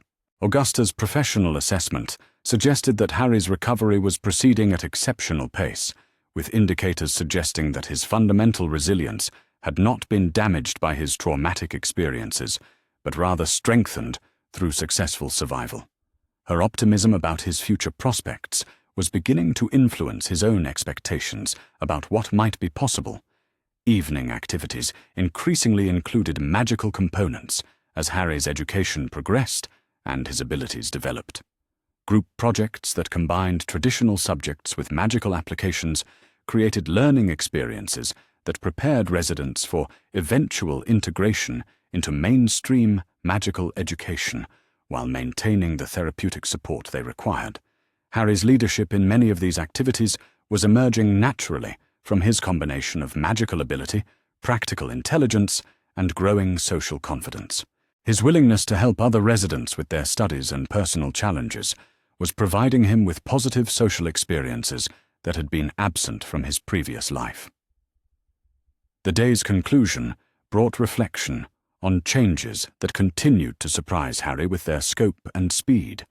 The boy who had lived in a cupboard was discovering capabilities and possibilities that extended far beyond anything he had been taught to expect from his existence.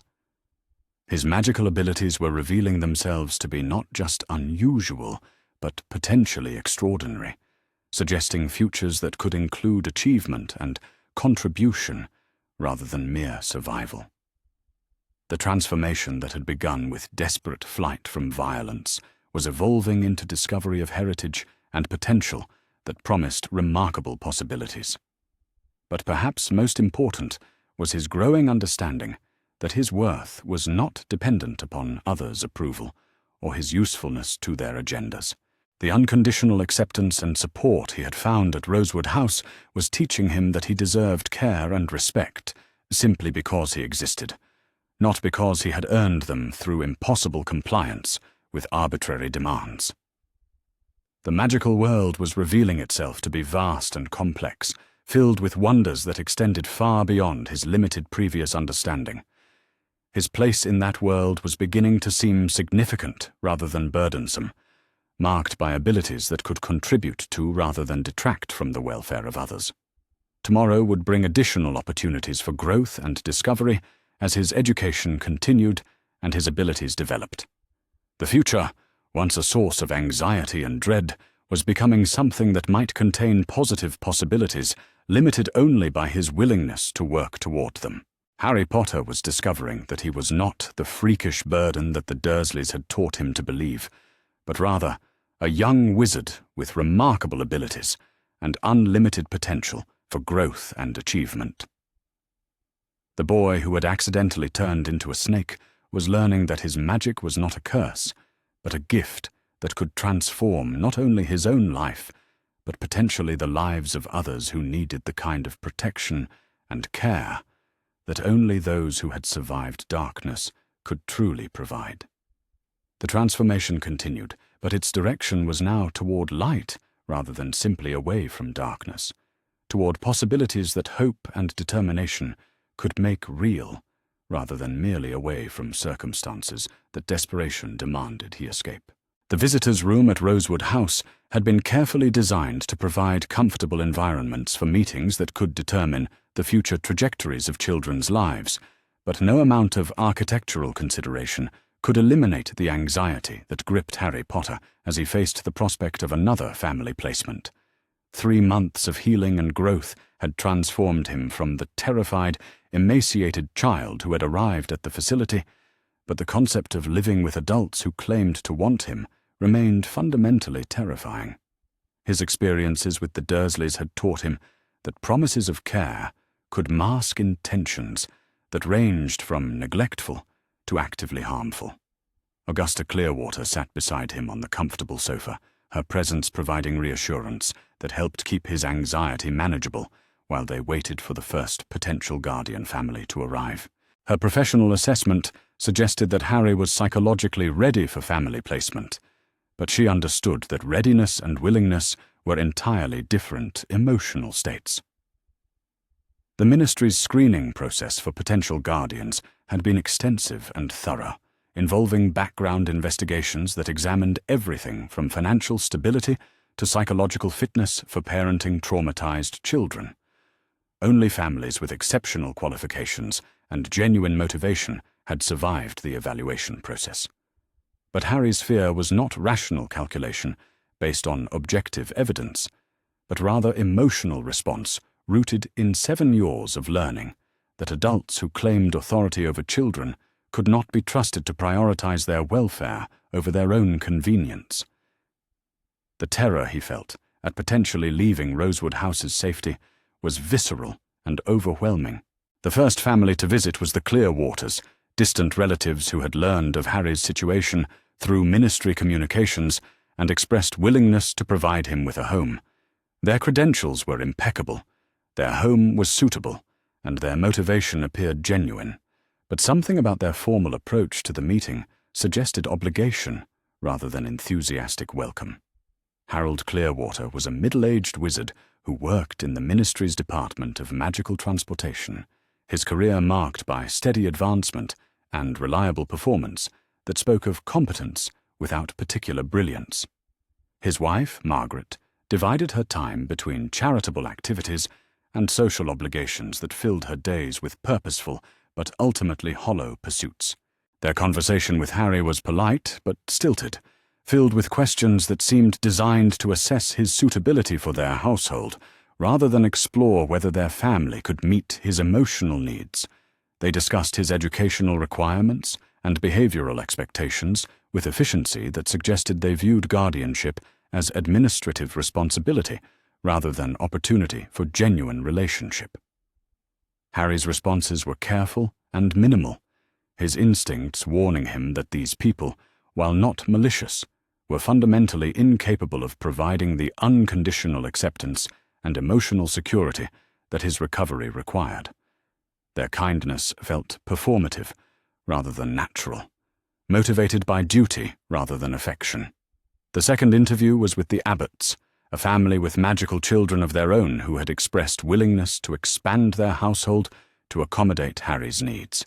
Their approach was warmer and more inclusive, with genuine attempts to make him feel comfortable during their initial meeting. But even their obvious good intentions could not overcome Harry's terror at the prospect of being placed in a household where he would be the outsider, the damaged child whose presence would inevitably disrupt established family dynamics. His experiences with the Dursleys had taught him that families protected their own interests first, and newcomers could expect tolerance at best. Susan Abbott, who attended Hogwarts and was home for the holidays, attempted to engage Harry in conversations about school and magical education, but her enthusiasm only highlighted his awareness of how much normal childhood experience he lacked. Their family's easy intimacy and shared history made him feel more isolated rather than included. The third family interview brought the most unexpected response, as Harry found himself facing people whose presence somehow felt different from the previous candidates. Andromeda and Ted Tonks entered the visitor's room with warmth that seemed genuine rather than calculated, their interest in him appearing to stem from personal conviction rather than social obligation. Andromeda Tonks was a woman in her 40s, whose bearing suggested strength tempered by compassion. Her dark hair streaked with silver that caught the afternoon light streaming through the room's windows. Her eyes held intelligence and humor that reminded Harry of Professor McGonagall's better moments, but without the strict authoritarianism that made the Transfiguration professor so intimidating. Ted Tonks was a cheerful man whose Muggle heritage had apparently not diminished his enthusiastic embrace of magical culture, his conversation peppered with references that revealed both deep knowledge of wizarding traditions and genuine appreciation for their wonder. His manner was relaxed and welcoming, suggesting someone who found joy in everyday interactions rather than viewing them as social obligations.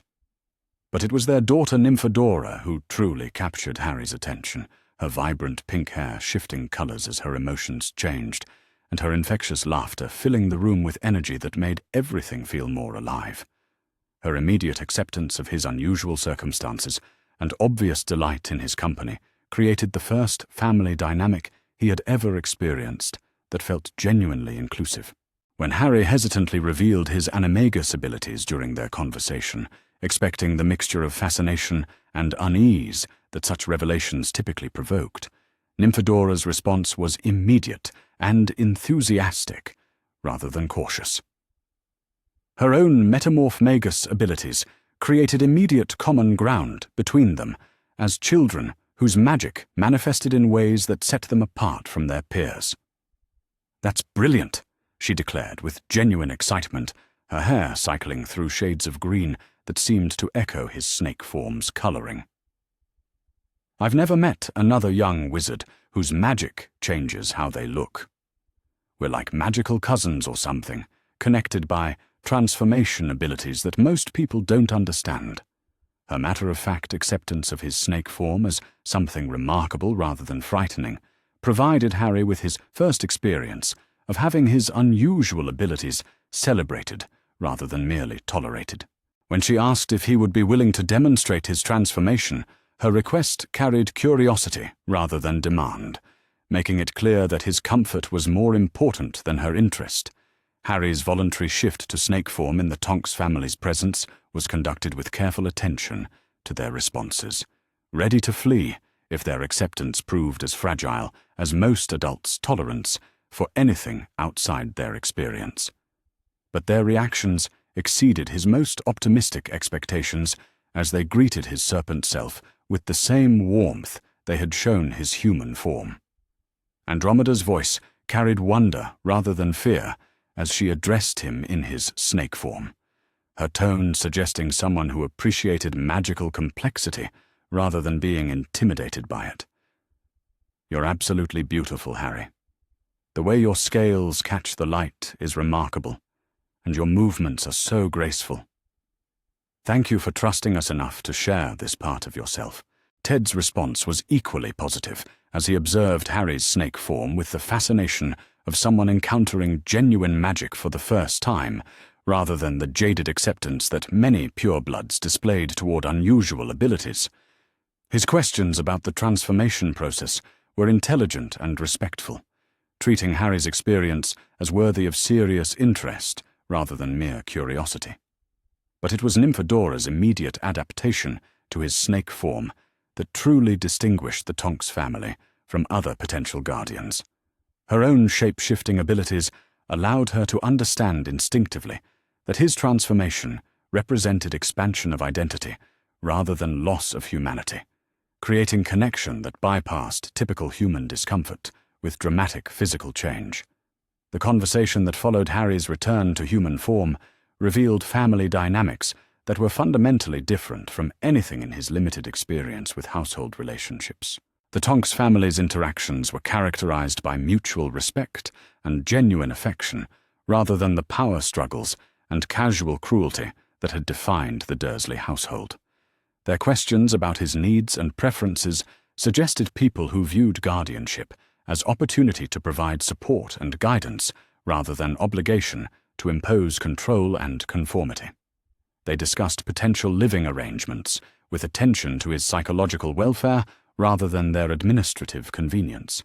Andromeda's professional background in magical healing provided her with understanding of trauma recovery that most potential guardians lacked, her questions revealing sophisticated appreciation for the challenges that Harry faced in learning to trust adult caregivers. Her approach suggested someone who would view his healing as ongoing process, requiring patience rather than problem to be solved quickly.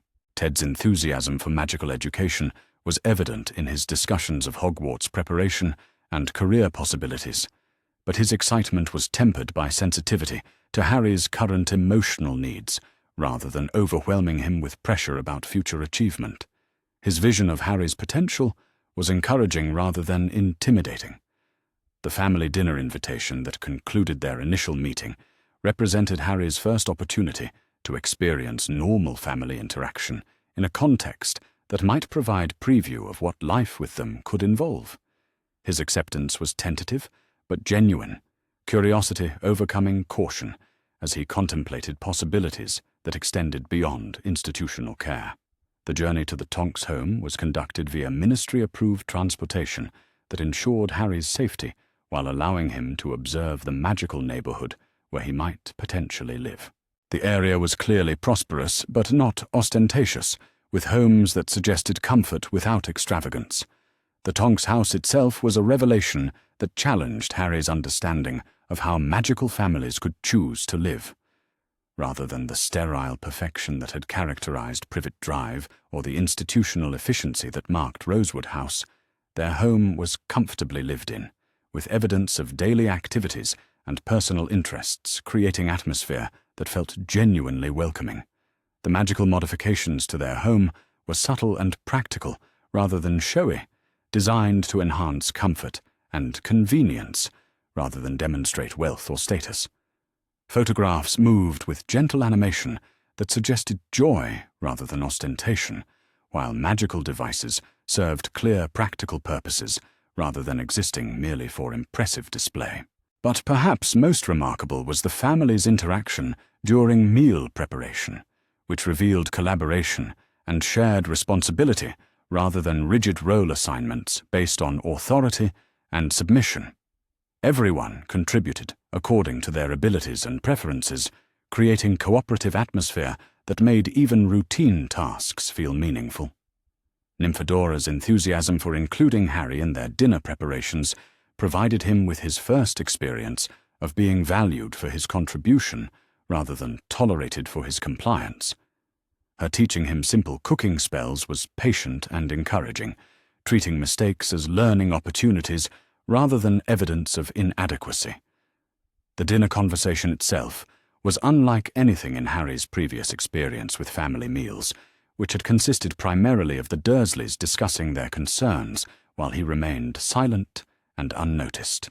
The Tonks family's discussions included him naturally, their questions about his interests and opinions suggesting genuine curiosity about his perspective rather than polite obligation. Their stories about magical culture and family history were educational without being overwhelming, providing context for traditions and practices that would help him understand the world he was entering while respecting his current level of knowledge. They treated his questions with seriousness that suggested his education was genuinely important to them, but perhaps most significant was their laughter, which filled their home with warmth that transformed ordinary moments into experiences that felt genuinely joyful. Harry's tentative participation in their humor was encouraged and celebrated, his growing comfort with their dynamic creating confidence that he had never experienced in family settings. The evening's conclusion brought discussions of practical arrangements that would be required if Harry chose to join their household permanently. Their approach to these logistics was matter-of-fact but sensitive, acknowledging the magnitude of such a decision, while making it clear that his comfort and preferences would be prioritized in any arrangements. The bedroom they had prepared for him was a revelation that demonstrated understanding of his psychological needs that went far beyond simply providing adequate space and furniture.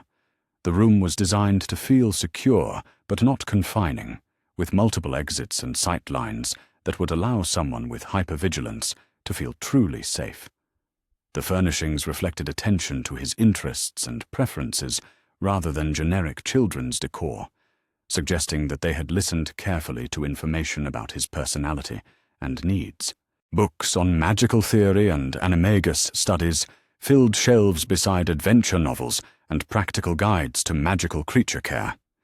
But perhaps most touching was the subtle accommodation for his transformation abilities, with heating elements that could maintain proper temperature for snake form and hiding spaces that would provide security during vulnerable moments. Their acceptance of his unusual needs felt complete rather than grudging.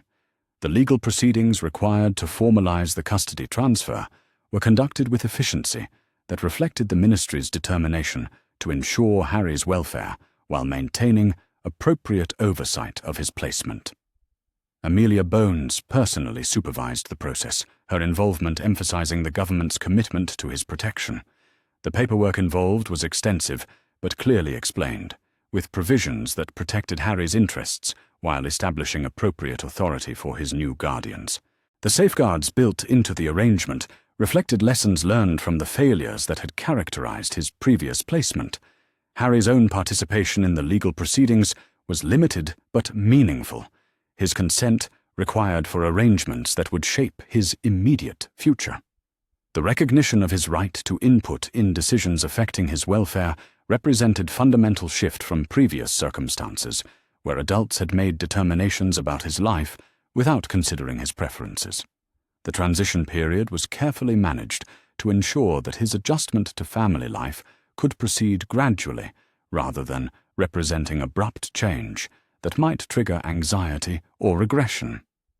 Regular check-ins with Augusta and continued access to Rosewood House's resources provided safety net during his adaptation to new circumstances. His first week with the Tonks family revealed daily rhythms that were fundamentally different from anything in his previous experience with household life. Their routines were flexible rather than rigid, accommodating individual needs and preferences rather than imposing arbitrary schedules designed primarily for adult convenience. Morning meals were collaborative affairs where everyone contributed according to their abilities and schedules, creating atmosphere that felt more like chosen gathering than obligatory family duty.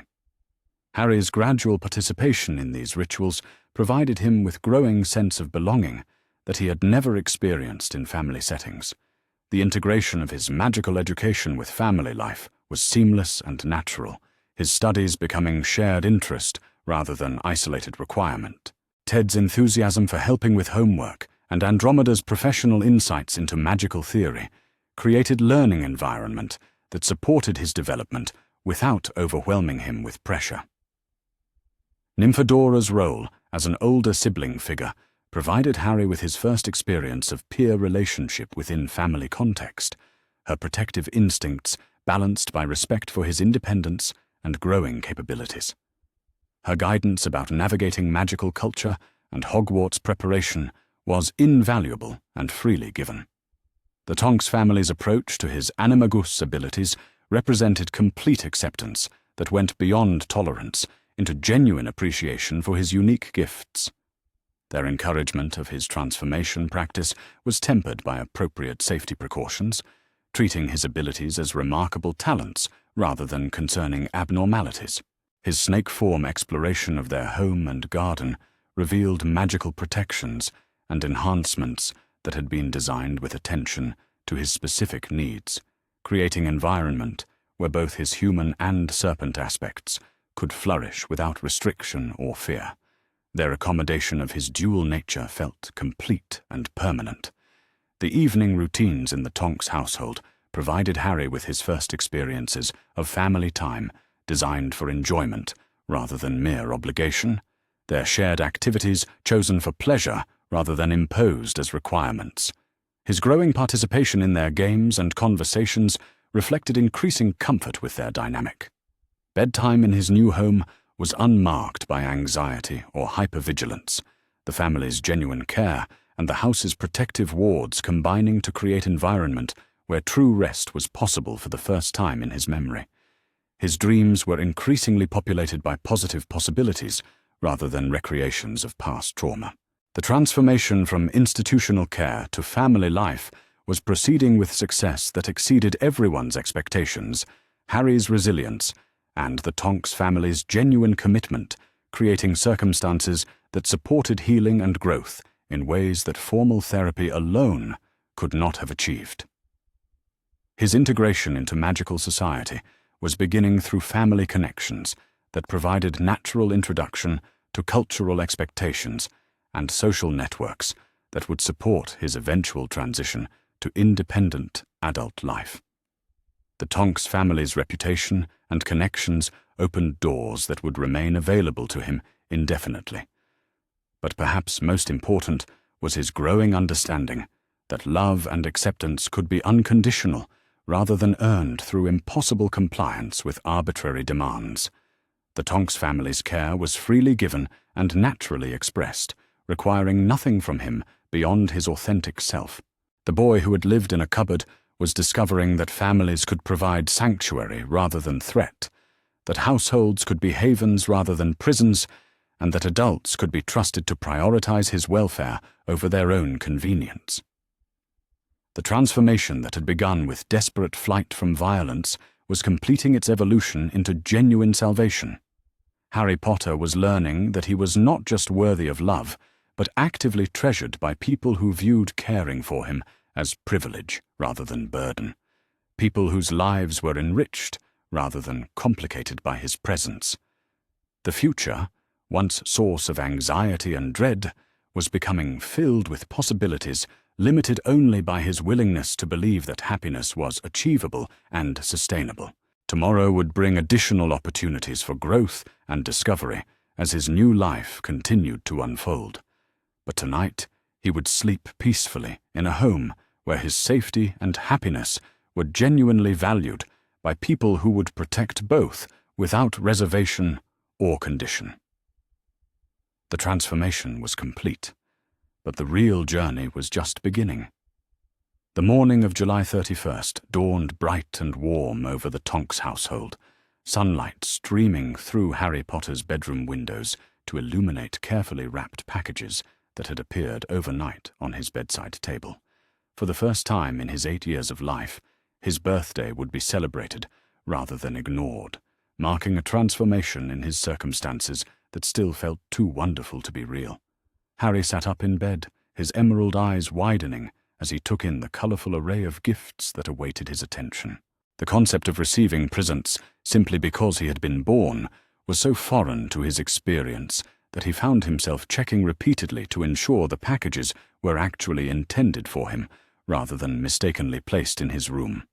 A gentle knock on his door preceded Andromeda's entrance, her warm smile carrying anticipation that suggested she had been looking forward to this moment as much as he was dreading the possibility that it might be some elaborate practical joke.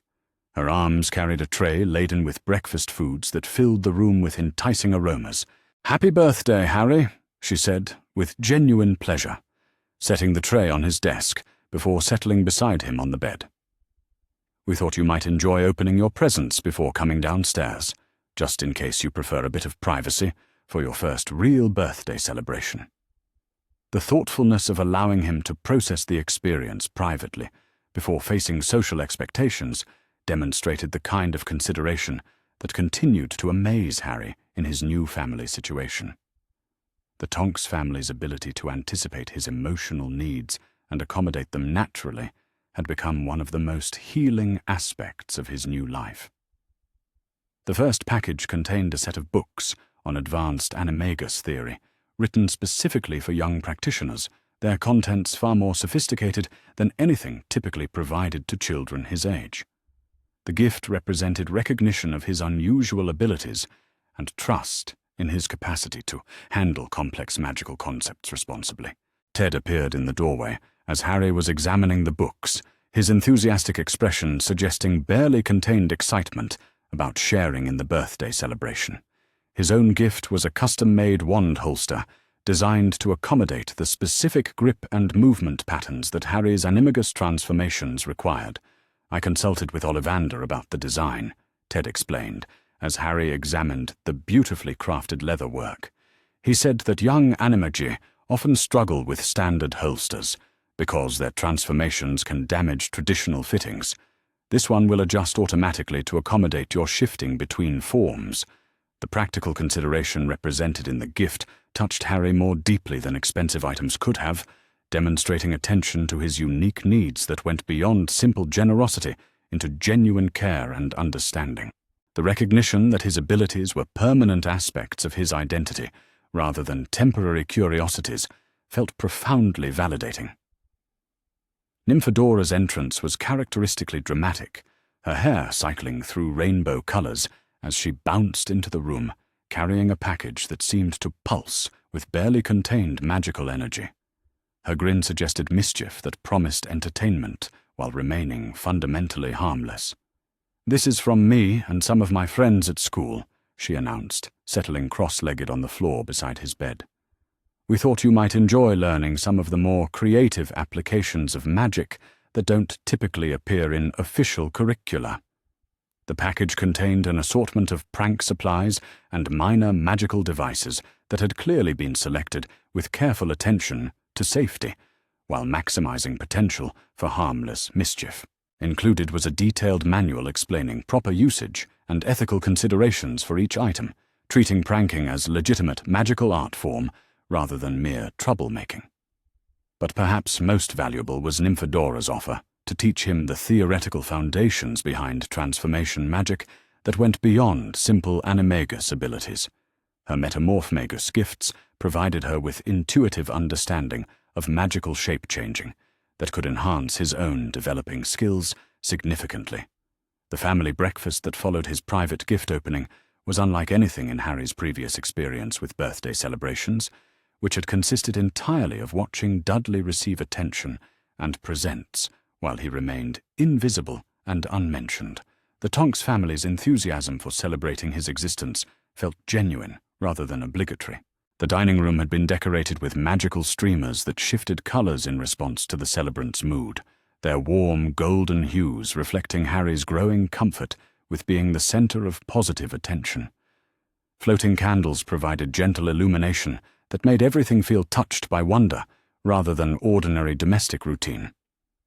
The breakfast itself was a feast that combined traditional birthday foods with magical enhancements that delighted without overwhelming. Pancakes that maintained perfect temperature, regardless of how long they sat, competed for attention, with eggs that had been prepared with flavor-enhancing charms that made each bite a small revelation. But perhaps most remarkable was the conversation that accompanied the meal, which treated Harry's opinions and preferences as genuinely important rather than politely tolerated. The family's discussions of plans for the day were collaborative rather than imposed, with his comfort and interests taking precedence over adult agendas. The morning's magical tutoring session was conducted in the family's private study, a room that had been converted into an ideal learning environment for young wizards whose education required individual attention rather than classroom instruction. Ted's approach to magical theory was enthusiastic but patient, designed to challenge without overwhelming. The lesson focused on defensive magic, appropriate for Harry's age and skill level, acknowledging that his traumatic history made personal protection a psychologically necessary component of his education. Learning that he could defend himself and others through magical means continued to provide security that supported his emotional healing. His progress in spellwork was remarkable, considering his limited formal training prior to joining the Tonks family, suggesting that his early exposure to life-threatening stress had somehow enhanced his magical development rather than hindering it. His ability to focus and retain complex information exceeded typical expectations for children his age. The afternoon brought Harry's introduction to magical creature advocacy, a cause that had become Ted's passion following his own experiences with prejudice based on his Muggle heritage. Their discussion of creature rights and magical equality provided Harry with framework for understanding social justice issues that would influence his worldview for years to come. Ted's stories of his work with the Department for Regulation and Control of Magical Creatures revealed systematic discrimination that paralleled Harry's own experiences with being treated as less than fully human by the Dursleys. The connections between different forms of prejudice helped Harry understand that his suffering had been part of larger patterns of injustice. But perhaps most important was Ted's emphasis on the responsibility that came with privilege and power. His belief that those who had been fortunate enough to escape discrimination had obligations to protect those who remained vulnerable. The concept of using his abilities to help others resonated deeply with Harry's emerging sense of identity and purpose.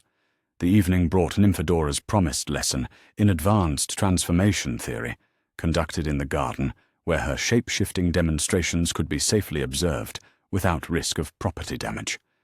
Her metamorph magus abilities provided her with instinctive understanding of magical transformation that formal education could not have supplied. Her teaching style was informal but remarkably effective, combining theoretical explanation with practical demonstration in ways that made complex concepts accessible to someone with Harry's limited background in magical theory. Her enthusiasm for transformation magic was infectious, inspiring confidence in his own developing abilities. The lesson's focus on voluntary control over magical transformation provided Harry with techniques for managing his animagus abilities that went far beyond simple shifting between forms. Learning to regulate the transformation process consciously, rather than relying on instinct alone, gave him mastery that few adult animagi achieved. But perhaps most valuable was Nymphadora's insight into the psychological aspects of transformation magic. Her understanding of how identity and self-perception influenced magical ability. Her guidance helped Harry integrate his snake form into his human identity, rather than viewing them as separate aspects of himself. Their practice session concluded with Harry's most controlled transformation to date, his shift to snake form proceeding smoothly, and his return to human form accomplished without the disorientation that had previously accompanied the process. His growing mastery suggested potential for abilities that extended far beyond typical animagus skills. The week following his birthday brought intensified preparation for Harry's eventual integration into formal magical education, with private tutoring sessions that covered subjects ranging from magical history to potion brewing basics. The Tonks family's approach emphasized building strong foundations rather than accelerated advancement. His studies in magical history revealed a wizarding world far more complex and morally ambiguous than the simplified narratives typically provided to young children. But Ted and Andromeda's guidance helped him develop critical thinking skills necessary for navigating adult magical society responsibly. The potion brewing lessons were conducted in the family's private laboratory, a well-equipped space that allowed for safe experimentation with basic recipes under careful supervision. Harry's natural precision and attention to detail made him remarkably successful with brewing techniques that challenged many older students. But perhaps most significant was his introduction to magical creature care, a subject that connected naturally with his animagus abilities, while providing practical skills that would serve him well regardless of his eventual career choices. His instinctive understanding of animal behavior translated well to magical creature interaction. The month of August brought Harry's long-anticipated first visit to Diagon Alley as a celebrated member of magical society, rather than a curiosity to be stared at and pitied. The transformation in how others responded to him was profound, their recognition of his recovery and growth replacing previous expressions of concern and sympathy. The shopping expedition was planned as celebration rather than mere necessity, with time allocated for exploration and discovery, rather than efficient completion of required purchases. Harry's first experience of Diagon Alley as a place of wonder, rather than overwhelming strangeness, marked another milestone in his integration into magical culture. Ollivander's wand shop provided the day's most significant experience, as Harry was fitted for his first official wand, the wandmaker's expertise ensuring perfect compatibility between wizard and magical focus. The Holly and Phoenix feather wand that chose him carried symbolic significance that would influence his magical development for years to come. The wand's response to Harry's magic was immediate and powerful, their connection so strong that even Ollivander seemed surprised by the intensity of their compatibility. The wandmaker's cryptic comments about the wand's properties suggested capabilities that extended beyond typical magical tools. But perhaps most remarkable was the recognition that Harry received throughout Diagon Alley, not as the traumatized victim he had been, but as the resilient young wizard he was becoming. Shop owners who remembered his rescue greeted him with warmth that celebrated his recovery, rather than dwelling on his past suffering. The visit to Flourish and Blots revealed Harry's growing love of magical literature, his enthusiasm for learning about his heritage, driving him to explore subjects far beyond his current educational requirements. The books he selected reflected interests that ranged from magical theory to creature care to social justice. Madame Malkin's robe shop provided Harry with his first experience of being fitted for clothing that was designed to make him look good rather than simply cover his body adequately. The concept of personal appearance as expression of identity rather than mere functionality was gradually becoming part of his expanding self-concept. The day's social encounters included meetings with other magical families who had heard about Harry's story and wanted to express their support for his recovery. These conversations provided him with his first experiences of being valued for his resilience rather than pitied for his suffering. September brought the beginning of Harry's formal preparation for eventual Hogwarts attendance, with structured lessons that covered subjects he would need to master before joining his year group. The intensity of his education reflected both his natural abilities and the necessity of making up for years of educational neglect. His progress in all subjects exceeded expectations, suggesting that his intellectual capacity had not been diminished by his traumatic experiences, but rather enhanced through the development of survival skills that translated well to academic challenges. His memory and analytical abilities were particularly remarkable. The addition of flying lessons to his curriculum provided Harry with another area where his natural talents became apparent, his comfort with transformation and movement making him remarkably skilled at magical flight. His instructor suggested that he showed potential for advanced aerial magic that few students ever achieved, but perhaps most important was his growing social confidence, demonstrated through increasingly comfortable interactions with magical children his own age, who had been introduced through the Tonks family's extensive social network. His first real friendships were beginning to develop naturally. October's arrival brought discussions of Harry's eventual house placement at Hogwarts, with consideration of how his experiences and developing personality might influence the Sorting Hat's decision. The Tonks family's approach emphasized that any house assignment would be appropriate rather than creating pressure for specific placement. His growing leadership abilities were becoming evident through his interactions with younger magical children who had heard his story and looked to him as example of resilience and recovery. His willingness to share his experiences to help others suggested developing sense of social responsibility. The Halloween celebration at the Tonks house was Harry's first positive experience with the holiday that had marked both his parents' deaths and his own survival of Voldemort's attack. The family's sensitivity to the occasion's complex meaning for him allowed celebration without ignoring its painful associations. The magical community's increasing recognition of Harry as symbol of hope rather than tragedy was evident in the letters and gifts he received from strangers who had been inspired by his recovery story. His transformation from victim to survivor was becoming public inspiration for others facing their own challenges.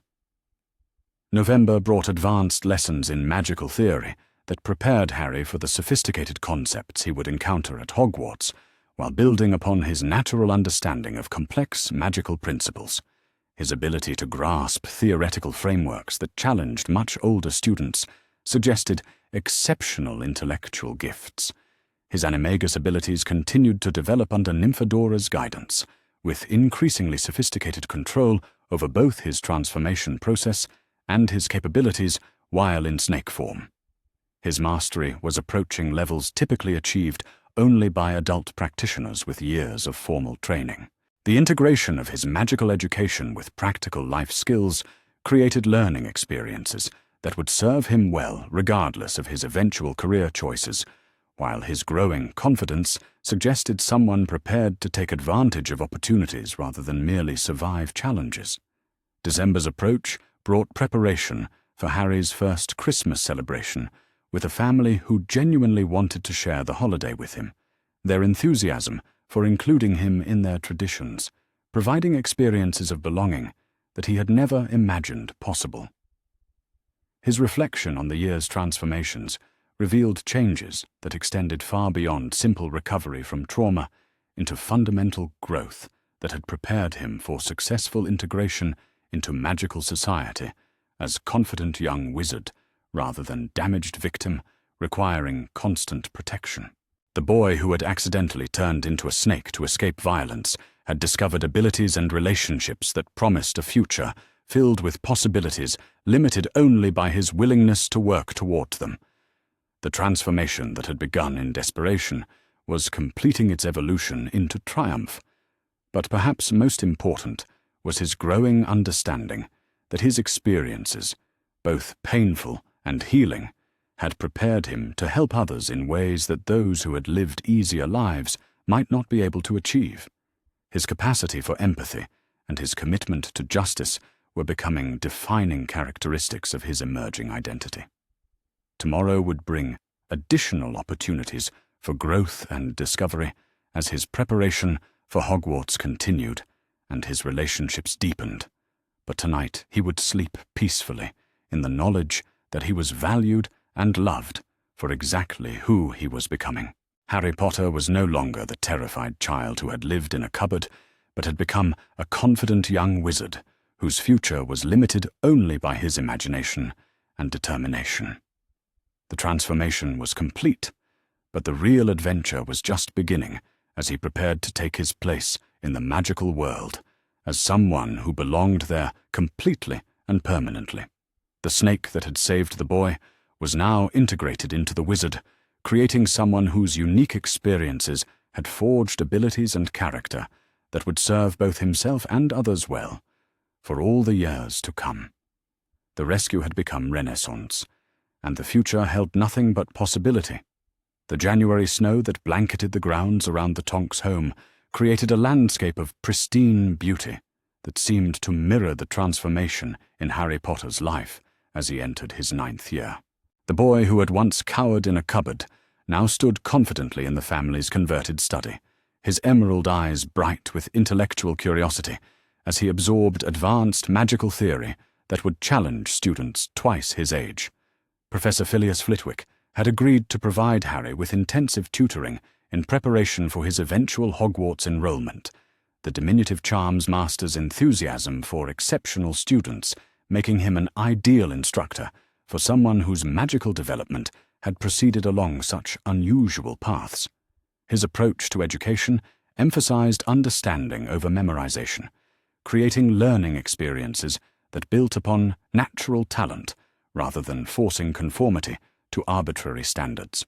The morning's lesson focused on theoretical foundations of advanced magic that most students encountered only in their final years at Hogwarts, but Harry's unique experiences with transformation magic had given him intuitive understanding of concepts that typically required years of study to grasp fully. His questions revealed analytical thinking that impressed even Flitwick's considerable academic standards. Your animagus abilities have provided you with practical experience of magical principles that most wizards study only in theoretical form, Professor Flitwick explained, as he demonstrated complex charm work with movements so precise they seemed like choreographed dance. The connection between conscious intention and magical manifestation that you've developed through transformation practice gives you advantages that formal education alone could never provide. The recognition that his traumatic experiences had somehow accelerated his magical development rather than hindering it continued to reshape Harry's understanding of his own capabilities and potential. What had once seemed like evidence of his fundamental freakishness was revealing itself to be indication of extraordinary magical gifts that set him apart from his peers in positive rather than problematic ways. The afternoon brought sessions with Professor Bathsheba Babbling, the retired ancient runes instructor whose expertise in magical linguistics had made her legendary among scholars throughout the wizarding world. Her decision to tutor Harry personally reflected recognition of his unusual aptitude for magical communication that extended far beyond his well-documented Parseltongue abilities. Ancient runes represent the fundamental language of magic itself, Professor Babbling explained, as she introduced Harry to symbols that seemed to pulse with barely contained power when properly inscribed.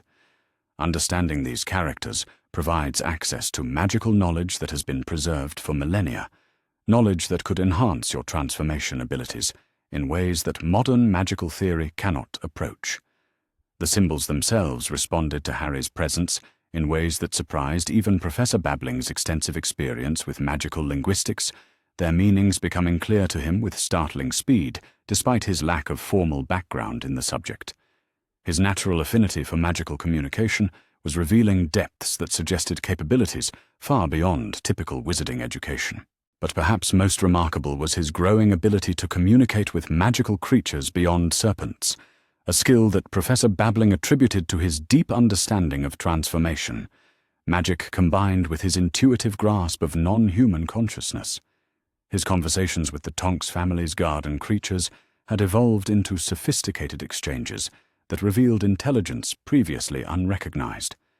The weekly sessions with retired Defense Against the Dark Arts instructor, Alastair Moody, provided Harry with education in protective magic that went far beyond typical student curricula, acknowledging that his unique circumstances might require defensive capabilities that most young wizards would never need. Moody's paranoid teaching style suited Harry's own hypervigilant tendencies while channeling them into productive magical skills. Constant vigilance is not paranoia when you've survived what you've survived, Moody declared during one of their practical sessions, his magical eye spinning as it tracked potential threats that existed only in his imagination. Your instincts for danger are already well developed, but learning to combine them with magical defense will make you nearly impossible to surprise or overwhelm. The defensive spells that Harry mastered under Moody's instruction were sophisticated enough to challenge adult wizards, but his combination of natural talent and desperate motivation for personal protection made him remarkably successful with magic that typically required years of study to perform safely. His shield charms in particular showed unusual strength and durability, but perhaps most valuable was Moody's instruction in threat assessment and tactical thinking, skills that would serve Harry well regardless of whether he ever faced genuine magical combat. Learning to evaluate situations strategically rather than simply react emotionally provided him with confidence that supported his continuing psychological recovery. The integration of his advanced magical education with his ongoing emotional healing created learning experiences that addressed both intellectual and psychological needs simultaneously. His growing mastery of complex magic was paralleled by increasing confidence in his ability to handle whatever challenges his future might contain. February brought the arrival of Professor McGonagall for Harry's first formal meeting with his future head of house since his rescue and transformation. The Transfiguration Professor's approach to their reunion was carefully planned to acknowledge his traumatic history while celebrating his remarkable recovery and academic progress. "Harry Potter," Professor McGonagall said, with warmth that contrasted sharply with her typically stern classroom demeanor, "I cannot adequately express how pleased I am to see you thriving in circumstances that provide the care and support you should have received from the beginning. Your transformation, both magical and personal, has been extraordinary to witness." Her recognition of his growth provided validation that meant more to Harry than academic praise from instructors who had not known him during his darkest period. Professor McGonagall had witnessed his desperate flight into snake form and could therefore fully appreciate the magnitude of his recovery and development.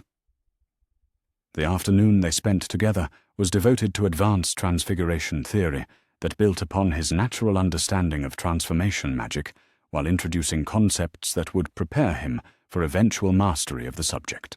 His animagus experience gave him intuitive grasp of principles that challenged even seventh-year students. "Your understanding of the fundamental nature of magical transformation is remarkable for someone your age," Professor McGonagall observed, as Harry successfully completed a complex transfiguration that should have been beyond his theoretical knowledge. "The practical experience you've gained through your animagus abilities has provided you with insights that years of study alone could not have achieved." But perhaps most significant was her discussion of the responsibilities that came with exceptional magical abilities, her emphasis on using power to protect rather than dominate, reflecting values that had shaped her own distinguished career. Her mentorship provided Harry with ethical framework for applying his growing capabilities constructively. The spring months brought increasing recognition throughout the magical community of Harry's exceptional development, with educators and ministry officials expressing amazement at the academic progress achieved by someone who had been written off as damaged goods only months earlier. His transformation from victim to prodigy was becoming inspiration for others facing their own challenges. Invitations to speak at magical education conferences began arriving as word spread of innovative teaching methods being used in Harry's preparation for formal schooling. His willingness to share his experiences in service of helping other traumatized magical children demonstrated developing sense of social responsibility that impressed everyone who encountered him. The practical applications of his advanced magical education became evident through his interactions with younger children at various magical community events, where his combination of exceptional abilities and natural empathy made him remarkably effective at encouraging others who struggled with their own magical development or personal challenges. His reputation as uniquely gifted young wizard was growing throughout magical society, but the Tonks family's grounding influence ensured that recognition did not create arrogance or unrealistic expectations about his future achievements. Their emphasis on character development alongside academic excellence was creating balanced individual rather than simply exceptional student. March brought Harry's introduction to magical creature communication beyond his natural parseltongue abilities, with specialist instruction from Wilhelmina Grubbly-Planck, whose expertise in creature care had made her legendary among those who worked with magical animals.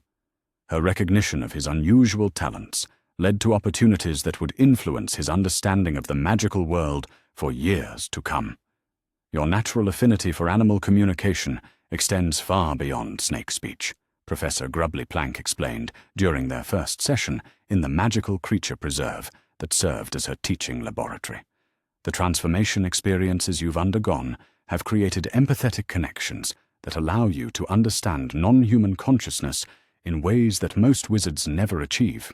The creatures in her care responded to Harry's presence with recognition that went beyond simple acceptance to something approaching reverence, their behavior suggesting awareness that he represented bridge between human and animal consciousness that few individuals could claim. His conversations with unicorns, hippogriffs, and other magical beings revealed intelligence and wisdom that formal magical education rarely acknowledged. But perhaps most remarkable was his developing ability to serve as translator between magical creatures and human wizards, his unique understanding of both perspectives allowing him to facilitate communication that resolved conflicts and misunderstandings that had persisted for generations. His role as mediator suggested career possibilities that had never been explored. The arrival of early Hogwarts materials in April reflected the school's recognition that Harry's advanced preparation required resources typically provided only to much older students. His textbooks included volumes normally reserved for upper-year students, while his supply lists incorporated materials that acknowledged his exceptional abilities and specialized needs.